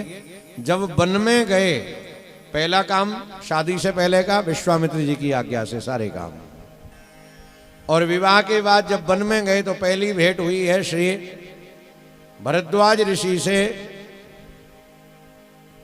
प्रयागराज में। उनसे जाना सीखा, कौन सी दिशा में जाऊं। हमें अपना गमन संतों से सीखना चाहिए। महाराज बताइए कौन से रास्ते पर हम चलें। भरद्वाज जी से रास्ता पूछा, वाल्मीकि जी से पूछा मैं कहाँ रहूं, उन्होंने कहा चित्रकूट में करो निवासा। चित्रकूट में रहे, लेकिन खाली रहने से काम नहीं चला। अत्रि आदि मुनिवर बहु बसई, अत्रि ऋषि से पूछा मैं कैसे रहूं, तो रहना अत्रि ऋषि ने सिखाया, जाना भरद्वाज ऋषि ने सिखाया, ठहरना बसना वाल्मीकि ने सिखाया, रहना अत्रि ऋषि ने सिखाया, लेकिन राक्षसों को मारना अगस्त ऋषि से सीखा है राम ने। अगस्त जी के यहाँ गए हैं, जब शूर्पणखा की नाक काटी है, नाक काटने से पहले ज्ञान ले लिया है कि महाराज बताइए कैसे करना है, क्या करना है। कर्ण नाम की रामायण में कथा आती है कि बड़े बड़े राजा लोग अपने अपने पुत्रों को अस्त्र शस्त्र विद्या सीखने के लिए श्री अगस्त जी महाराज के यहाँ भेजा करते थे। रावण इनका भतीजा है, भाई का लड़का है, वो भी वहां पर शस्त्र विद्या सीखने आता। और महाराज कैकेयी, नरेश की कन्या कैकेयी, महाराज अपनी बेटी को राजकुमार की तरह ही पाल रहे हैं। मंत्र दीक्षा, शस्त्र विद्या, राजनीति सब कुछ पढ़ाया जा रहा है। कैकेयी भी अगस्त्य जी के यहाँ शस्त्र सीखने के लिए आती है। रावण ने एक दिन कहा महाराज आपने बड़े हथियार बनाए होंगे, लेकिन अभी ऐसा कोई शस्त्र नहीं बनाया जो मुझे मार सके। क्यों भाई, तुमको मारने में अलग से कुछ मटेरियल लगेगा? बोले हाँ, मेरे नाभि में अमृत है, यदि केवल अमृत सोखा, प्राण नहीं सोखे तो नहीं मर रहा, और यदि केवल प्राण लिए और अमृत नहीं हरा तो भी मैं मरने वाला नहीं हूं। अनुसंधान किया, तपस्या करी और ऐसा शस्त्र बनाया जो रावण को मारने में सामर्थ्यवान है। और यह शस्त्र चलाना दो ही लोगों को सिखाया गया, एक रावण को और एक कैकेयी को। कैकेयी जी ने यह शस्त्र चलाना भगवान राम के लिए सिखाया। कभी किसी को बुरा नहीं करना चाहिए, कैकेयी बहुत बुरी थी, मंत्रा बहुत बुरी थी, ये था वो था, ये अल्प ज्ञान जिनको होता है वो लोग बोलते हैं। बाकी लीला करने की इच्छा है ठाकुर जी की। साकेत में बैठे श्री राम कहते हैं पृथ्वी पे चल कर के लीला करें। लीला में खलनायक का होना बहुत जरूरी है, तभी तो नायक का नाम होता है। खलनायक हो, खलनायक दो चाहिए, एक रावण कुंभकर्ण। कौन बनेगा? बोले महाराज बन तो जाएंगे पर जीवन भर गालियां पड़ेंगी। जब जब आपकी कथा गाई जाएगी एक आध गाली तो हमको पड़ेगी। तो भगवान उदास हो गए, क्या मेरी लीला ऐसे संपन्न नहीं होगी? तो भगवान के दो दूत तैयार हो गए, बोले हम जीवन भर अपयश लेने के लिए तैयार हैं, लेकिन आपकी लीला पूरी होनी चाहिए। वही आकर के रावण को मुकर्र बने। हनुमान नाटक नाम की एक रामायण है जो हनुमान जी ने लिखी है। उसमें प्रसंग आता है, कैकेयी माता बैठी थी एक पीढ़े के ऊपर, राम जी आए। राम जी लगभग 12 वर्ष के थे उस समय। पीछे से आकर के कैकेयी की आंखों को बंद कर लिया। अचानक पीछे से आके कोई आंख बंद करे, इसका क्या मतलब है? वो जानना चाहता है कि तुम पहचानो किसने आंख बंद करी। कैकेयी जी के मन में आया कि लक्ष्मण थोड़ा चंचल है, लक्ष्मण ने आंख बंद करी। लक्ष्मण चलो हाथ हटाओ, आंख खोलो। राम जी ने नहीं खोली। नहीं पहचानेंगे। हो सकता है आज भरत को ज्यादा प्यार आ रहा हो, भरत ने मेरी आंखें बंद करी हो पीछे से। भरत आंखें खोलो। राम जी उछल रहे, बड़े ताली बजाई। मां आप हार गई, मैं जीत गया। 2 बार में भी आप नहीं बता पाएंगे आपकी आंख किसने बंद करी है। बड़े जोर से हंसे, ताली बजा करके नाचने लगे। कैकेयी ने झट से गले लगा लिया राम जी के लिए। हाँ राम तुम जीत गए, मैं हार गई। मां जो जीत जाता है वो हारने वाले से कुछ ना कुछ लेता है, हारने वाला जीतने वाले को कुछ ना कुछ देता है। बोलो राम तुम्हें क्या चाहिए? मां वचन दो, मैं जो मांगूंगा वो आप देंगी। हाँ हाँ बेटा, जो तुम मांगोगे वो मैं तुम्हारे लिए दूंगी।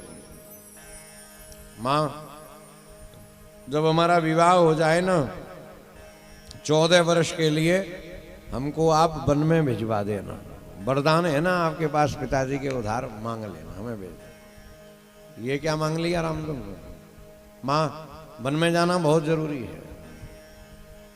अगर बनने की इच्छा हो, वन में जाने की इच्छा हो, तो 5 ज्ञानेंद्रियां, 5 कर्मेंद्रियां, मन, बुद्धि, चित्त और अहंकार, इन 14 को सुधारना ही 14 वर्ष के लिए वन में जाना है। एक एक वर्ष एक एक का अभ्यास करें कि एक वर्ष में आंखों का नियंत्रण सीखेंगे, एक वर्ष में वाणी का नियंत्रण सीखेंगे, एक वर्ष में कानों का नियंत्रण सीखेंगे, एक वर्ष में मन का नियंत्रण सीखेंगे।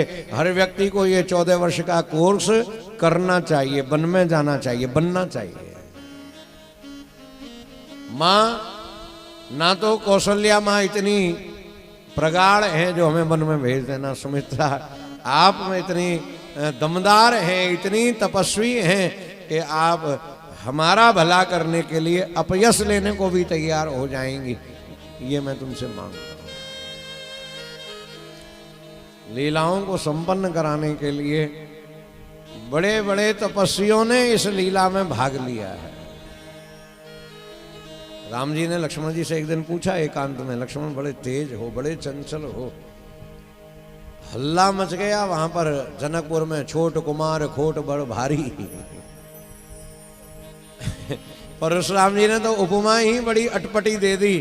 बोले लक्ष्मण की सुंदरता को देख करके लगता है जैसे सोने का कलसा हो, लेकिन जब ये बोलता है तो ऐसा लगता है कि सोने के कलसे में जहर भरा हो। बताओ ना लक्ष्मण, तुम इतने चंचल क्यों, इतना ज्यादा क्यों बोलते हो, इतना गुस्सा क्यों करते हो, इतना तुम में ये तेजी क्यों है? लक्ष्मण जी ने कहा आपकी वजह से है। मेरी वजह से? मैंने कहा ज्यादा बोलो, मैंने कहा कि गुस्सा करो, मैंने कहा कि ऐसा करो ऐसा करो? नहीं महाराज, मेरे आप प्राण हैं, जीवन आधार हैं। मैं चाहता हूं कि लोग आपके प्रति आकर्षित हो, मेरे प्रति ना हो। काला है तभी तो गोरा अच्छा लगेगा, शैतान है तभी तो सीधा अच्छा लगेगा, गर्म है तभी तो ठंडा अच्छा लगेगा। जब विपरीत परिस्थितियां हैं तभी तो अनुकूलता हमें अच्छी लगती है। जब तक दुख नहीं है तब तक सुख की कोई महत्ता जीवन में होती ही नहीं है। मैं तो चाहता हूं कि लोग ना मेरा भजन करें, ना मेरा नाम लें, ना मेरा मंदिर बने, लोग आपका ही ध्यान करें, आपका ही आराधन करें और सबकी गति मति रति आपके ही चरणों में लगी रहे। इसलिए मैंने अपना स्वभाव ऐसा बनाया।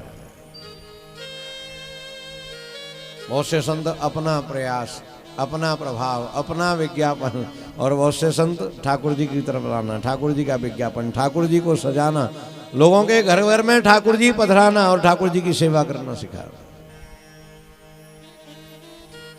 अगस्त जी महाराज वैज्ञानिक हैं, केवल भक्ति नहीं करनी है, विज्ञान का भी आश्रय लेकर के अपने आप को बलवान बनाना है। जहां एक तरफ अनुसंधान करते हैं वहां दूसरी तरफ भगवान का भजन भी करते हैं। दुनिया के काम करते रहने चाहिए पर भगवान का भजन नहीं छोड़ना चाहिए। नहीं कि हम डॉक्टर हो गए तो भजन नहीं करेंगे, हम इंजीनियर हो गए तो भजन नहीं करेंगे, हम डायरेक्टर हो गए तो भजन नहीं करेंगे। नहीं नहीं, हर अवस्था में करना चाहिए। आइए हमारे साथ गाइए, एक बार सुने और सब लोग गाइए। मेरो कान्हा गुलाबे को फूल, किशोरी मेरी कुसुम कली। मेरो कान्हा गुलाब को फूल, किशोरी मेरी कुसुम कली। मेरो लाला गुलाब को फूल, किशोरी मेरी कुसुम कली। मेरो लाला गुलाब को फूल, किशोरी मेरी कुसुम कली। कान्हा मेरो नंद दुलारो, कान्हा मेरो नंद दुलारो। कान्हा मेरो नंद जू को छोना। कान्हा मेरो नंद जू को छोना। राधे हैं वृषभान लली, किशोरी मेरी कुसुम कली। राधे हैं वृषभान लली, किशोरी मेरी कुसुम कली। मेरो कान्हा गुलाब को फूल, किशोरी मेरी कुसुम कली।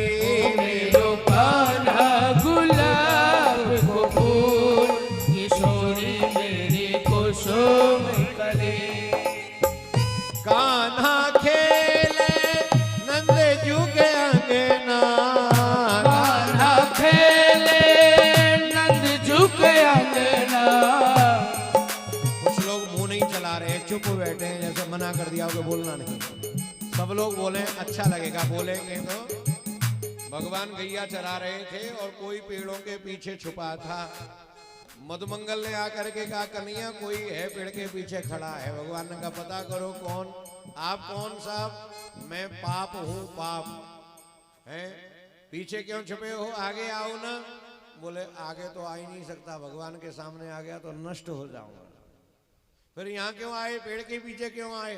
बोले भगवान से कोई बढ़िया जगह मांगने आया कि कोई बढ़िया जगह बताओ जहाँ जा करके मैं रहूं।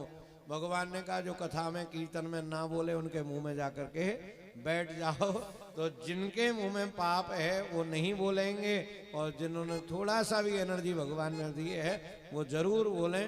बोलो कृष्ण कन्हैया लाल की जय। मेरो कान्हा गुलाब का फूल, किशोरी मेरी कुसुम कली। मेरो कान्हा गुलाब को फूल, किशोरी मेरी कुसुम कली।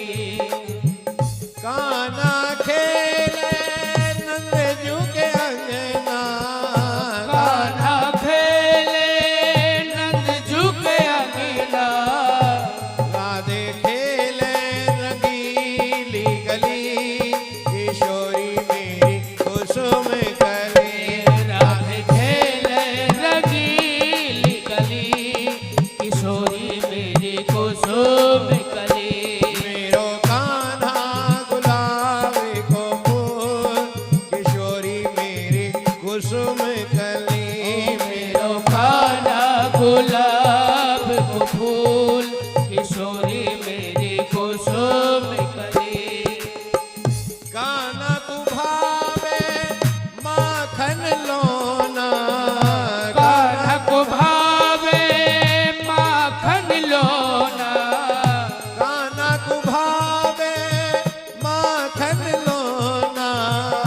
कान्हा को भावे माखन लोना। राधे भावे मिश्री की डली, किशोरी मेरी कुसुम कली। ओ राधे भावे मिश्री की डली, किशोरी मेरी कुसुम कली। मेरो कान्हा गुलाब को फूल, किशोरी मेरी कुसुम कली। मेरो कान्हा गुलाब को फूल, किशोरी मेरी कुसुम कली। कान्हा मेरो नंद दुलारो, कान्हा मेरो नंद दुलारो। राधे है वृषभान लली, किशोरी मेरी कुसुम कली। राधे ब्रजभान लली, किशोरी मेरी कुसुम कली। मेरो कान्हा गुलाब को फूल, किशोरी मेरी कुसुम कली। मेरो कान्हा गुलाब को फूल, किशोरी मेरी कुसुम कली। ब्रज निधि दर्शन की प्यासी, ब्रज निधि दर्शन की प्यासी। वो तो भटकत गली गली, किशोरी मेरी कुसुम कली। वो तो भटकत गली गली, किशोरी मेरी कुसुम कली। मेरो कान्हा गुलाब को फूल, किशोरी मेरी कुसुम कली। मेरो कान्हा गुलाब को फूल, किशोरी मेरी कुसुम कली। मेरो किशोरी मेरी कुसुम कली। किशोरी मेरी कुसुम कली। बोलो कृष्ण कन्हैया। लाल की जय। अगस्त ऋषि के भाई हैं विश्रवा और विश्रवा के दो पत्नियां हैं। एक का नाम है इडविडा। इडविडा के पुत्र हैं कुबेर जी महाराज और केसनी के तीन पुत्र हैं रावण, कुंभकर्ण और विभीषण। श्री विश्रवा ऋषि बड़े तपस्वी हैं। जिनकी भगवान की कथाओं में सुनने में विशेष रुचि हो, उसका नाम विश्रवा, विशेष श्रवा, श्रवा माने श्रवण करने वाला। और उनके 4 बेटे हैं, रावण राक्षस, कुबेर देवता, विभीषण भक्त और कुंभकर्ण आलसी। एक जगह एक जन हमारे पीछे पड़ गया, महाराज लंका सोने की नहीं थी। हमने कहा थी। अरे महाराज सोने की ज्वेलरी बनाना भारी पड़ता है, बहुत महंगा हो गया। सोने के बर्तन हो सकते हैं ज़्यादा से ज़्यादा, कोई सोने की दीवार थोड़ी होंगी, सोने की किवाड़ थोड़ी होंगी, सोने का ये थोड़ी हो, लंका सोने की नहीं हो सकती। हमने कहा लंका सोने की थी। आप कैसे प्रमाणित करेंगे? मैंने कहा अभी करते हैं, चलो आपके घर में जरा अपने घर के बारे में बताओ, कौन सा हिस्सा क्या काम आता है। हमारा ये बाथरूम है, हिंदी में बताओ, स्नान घर है। ये हमारा किचन है, मैंने कहा हिंदी में बताओ। बोले ये रसोई घर है, ये ड्राइंग रूम है, मैं हिंदी में बताओ।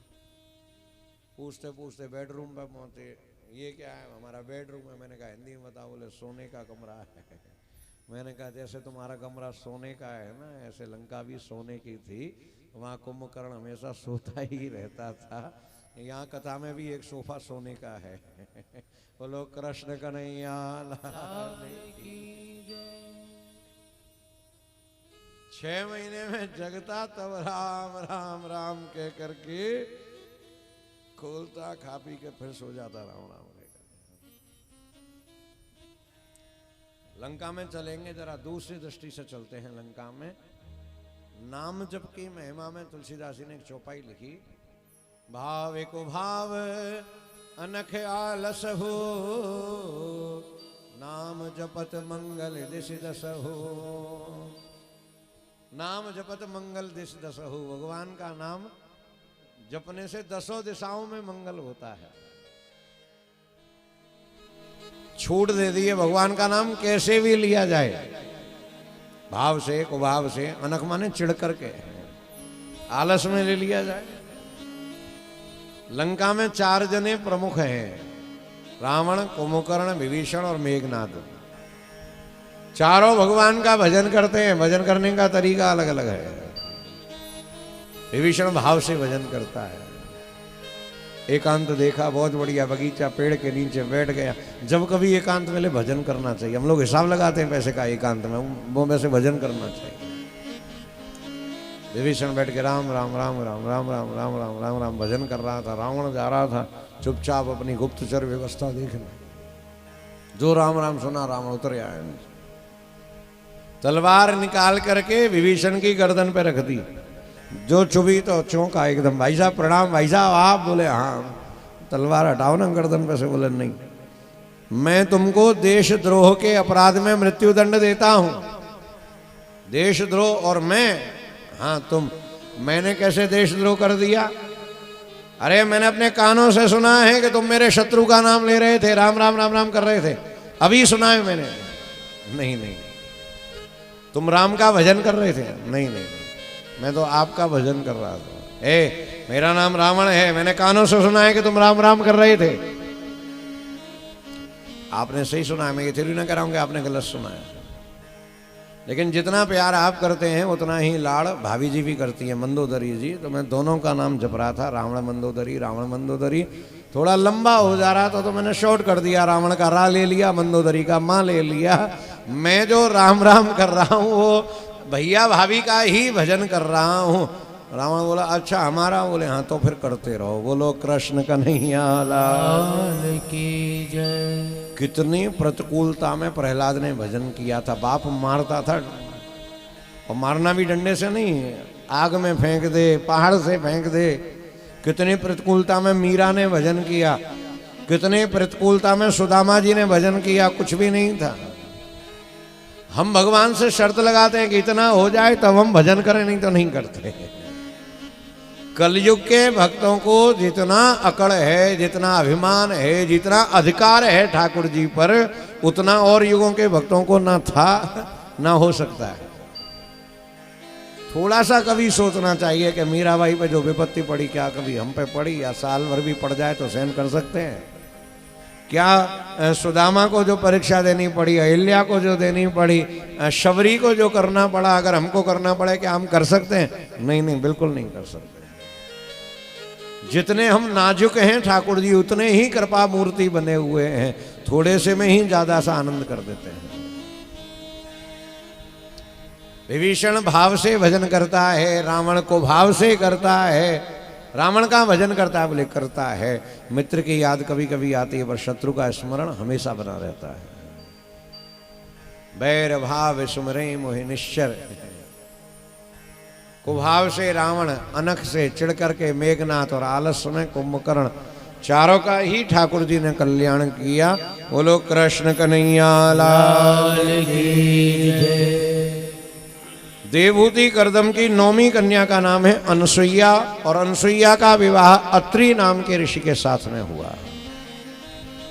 अत्रि आ माने नहीं, त्रि माने 3 गुण, सतोगुण, रजोगुण, तमोगुण, तीनों ही नहीं। सतोगुण को संतों ने श्वेत रंग से प्रदर्शित किया है, रजोगुण को लाल रंग से प्रदर्शित किया है, और तमोगुण को काले रंग से प्रदर्शित किया है। पुराने कथावाचक घोषणा करते थे, कल नंद महोत्सव है, कोई भी काले नीले पहन के मत आना, पीले केसरिया पहन करके आना, उस समय अच्छे रंग आने चाहिए। ऐसे हमने घोषणा कई कथाओं में सुनी। ये अंतर क्या है तीनों में? अंतर करके देखें। सफेद कपड़ा सामने टांगे, उस तरफ कोई है, पूरा आभास होगा कि हाँ कोई है। लाल कपड़ा आंखों के आगे टांग दिया जाए, थोड़ा थोड़ा एहसास होगा कि हाँ है। कौन है ये नहीं पता चलेगा। सफेद कपड़े में पता भी चल जाएगा, लेकिन लाल कपड़े में आभास होगा कि हाँ। काले कपड़े में नहीं दिखेगा कौन है। जहां तमोगुण आ जाएगा वहां भगवान नहीं दिखेंगे, जहां रजोगुण आएगा वहां थोड़े थोड़े दिखेंगे कि हाँ भगवान है तो सही। लेकिन जहां सतोगुण बना रहेगा वहां पूरा विश्वास रहेगा कि हाँ कोई नहीं, निश्चय ही है, ठाकुर जी हमारे पास है, चारों तरफ है। अत्रियादि मुनिवर बहु बसही, करहि जोग जप तप तन कसही। वन में रहते हैं अत्रि जी, और क्या करते हैं? करहि जोग। जोग माने योग करते हैं, जप माने जाप करते हैं, तप माने तपस्या करते हैं, और तन कसही, अपने तन को कसते रहते हैं। हमें ये अभ्यास करना चाहिए समय समय पर। अनसुईया जी उनकी तपस्या में सहायता करती हैं। अत्रि ऋषि ने ओमकार का जाप करना प्रारंभ किया, और जाप करते करते तप इतना बढ़ गया कि तीनों देवता संशय में पड़ गए। ओम में तीनों देवता हैं, ब्रह्मा विष्णु महेश, आपस में परामर्श करने लगे, पता नहीं ये किनको बुला रहे हैं। ऐसा तो नहीं शिव जी को बुला रहे हैं, कहीं ऐसा तो नहीं विष्णु को बुला रहे हैं, कहीं ये ब्रह्मा जी को तो नहीं बुला रहे। तपस्या इतनी ज्यादा हो चुकी है, चलो तीनों साथ चलें, दर्शन दें। एक ही ऋषि हैं जिनको तीनों देवता एक साथ आए दर्शन देने। ब्रह्मा विष्णु महेश सामने आकर के खड़े हो गए, वरदान मांगिए। ऋषि की आंख खुली, प्रणाम किया तीनों देवताओं को, और पूछा आप लोग कैसे आए? वाह, खुद ने तपस्या करके बुलाया और खुद ही पूछते हैं कैसे आए। नहीं नहीं, मैंने तपस्या आपको बुलाने के लिए नहीं की। देवताओं ने कहा कि जो भजन करता है हम उसे दर्शन देने आते हैं, और जब हम दर्शन देने आते हैं तो कुछ ना कुछ दे के जाते हैं, हमसे वरदान मांगो। बहुत बढ़िया प्रसंग है। श्री अत्रि ऋषि कहते हैं कि मैंने मांगने के लिए भजन नहीं किया, मैं मांगने के लिए तप नहीं कर रहा हूं। क्यों जी, जब कुछ मांगना ही नहीं था तो फिर भजन क्यों किया? जवाब बहुत अच्छा दिया। जैसे मनुष्य को शयन करना, सोना बहुत जरूरी है, नहाना बहुत जरूरी है, खाना बहुत जरूरी है, ऐसे ही भगवान का भजन करना भी बहुत जरूरी है। हर व्यक्ति को भगवान का भजन करना चाहिए, इसलिए मैं भगवान का भजन कर रहा था। हमारे मन में तो कोई कामना होगी तभी भजन करेंगे, नहीं नहीं, बिना कामना के करना चाहिए। कबीरदास जी पहले माला लेके करते, फिर माला छोड़ दी। पूछा जी माला क्यों छोड़ दी? बोले जब देने वाला नहीं गिन रहा है, बिना गिने दे रहा है, तो हम उनका नाम गिन करके क्यों लें? बिना गिने लेना चाहिए। वरदान मांगिए, हमें कुछ नहीं चाहिए। अत्रि ऋषि ने मना कर दिया, neither health nor wealth, nothing, कुछ भी नहीं चाहिए। अविनाशी परमात्मा से नाशवान वस्तुओं को मांगना ये बुद्धि की दुर्बलता है। कभी कुछ नहीं मांगना चाहिए। जिस दिन मांगना बंद कर देंगे उस दिन ज्यादा आने लग जाएगा। मांगने में एक लिमिट होती है कि हम इतना ही मांग सकते हैं। तीनों देवताओं ने देखा कि आज ऋषि जिस ऊंचाइयों पर पहुंचे हैं, उन ऊंचाइयों में पहुंचने में बहुत बड़ी सहायता है इनकी पत्नी की। पत्नी का सहयोग यदि मिला हुआ है तो पति बहुत ऊंचाइयों पर पहुंच जाएगा। तीनों देवता अनसुईया जी के सामने आ गए और अनसुईया जी ने तीनों को प्रणाम किया। ब्रह्मा विष्णु महेश ने कहा आप वरदान मांगे। इन्होंने वरदान मांगा कि तीनों के तीनों आप मेरे पुत्र बनकर के प्रकट हो। हाँ, बीच में एक प्रसंग और है। अनसुईया जी ने कहा कि मैंने तो कोई जप तप भजन किया नहीं है, आप हमें क्यों वरदान दे रहे हो? तो भगवान ने कहा कि पति की करी गई तपस्या पत्नी की हो जाती है और पत्नी की करी गई तपस्या पति की हो जाती है। जैसे पति का कमाया हुआ धन अपने आप पत्नी का हो जाता है, ऐसे ही पत्नी का किया गया धर्म अपने आप पति का हो जाता है। बहुत सी माताओं को शिकायत होती है कि जी हम तो कथा में आ जाते हैं पर हमारे उनको फुर्सत नहीं है, जब देखो जब काम में लगे रहते हैं। क्या करना चाहिए? अरे करना कुछ नहीं है, वो हमारे लिए धन कमा रहे हैं और हमें उनके लिए धर्म कमाना चाहिए। वो धर्म कमाने में लगे तभी तो हम धर्म कर पा रहे हैं। जब धन ही नहीं कमाएंगे तो काय का गोवर्धन और काय की कथा और काय का आना और काय का जाना। एक दूसरे से शिकायत ना करते हुए एक दूसरे का सहयोग करना चाहिए।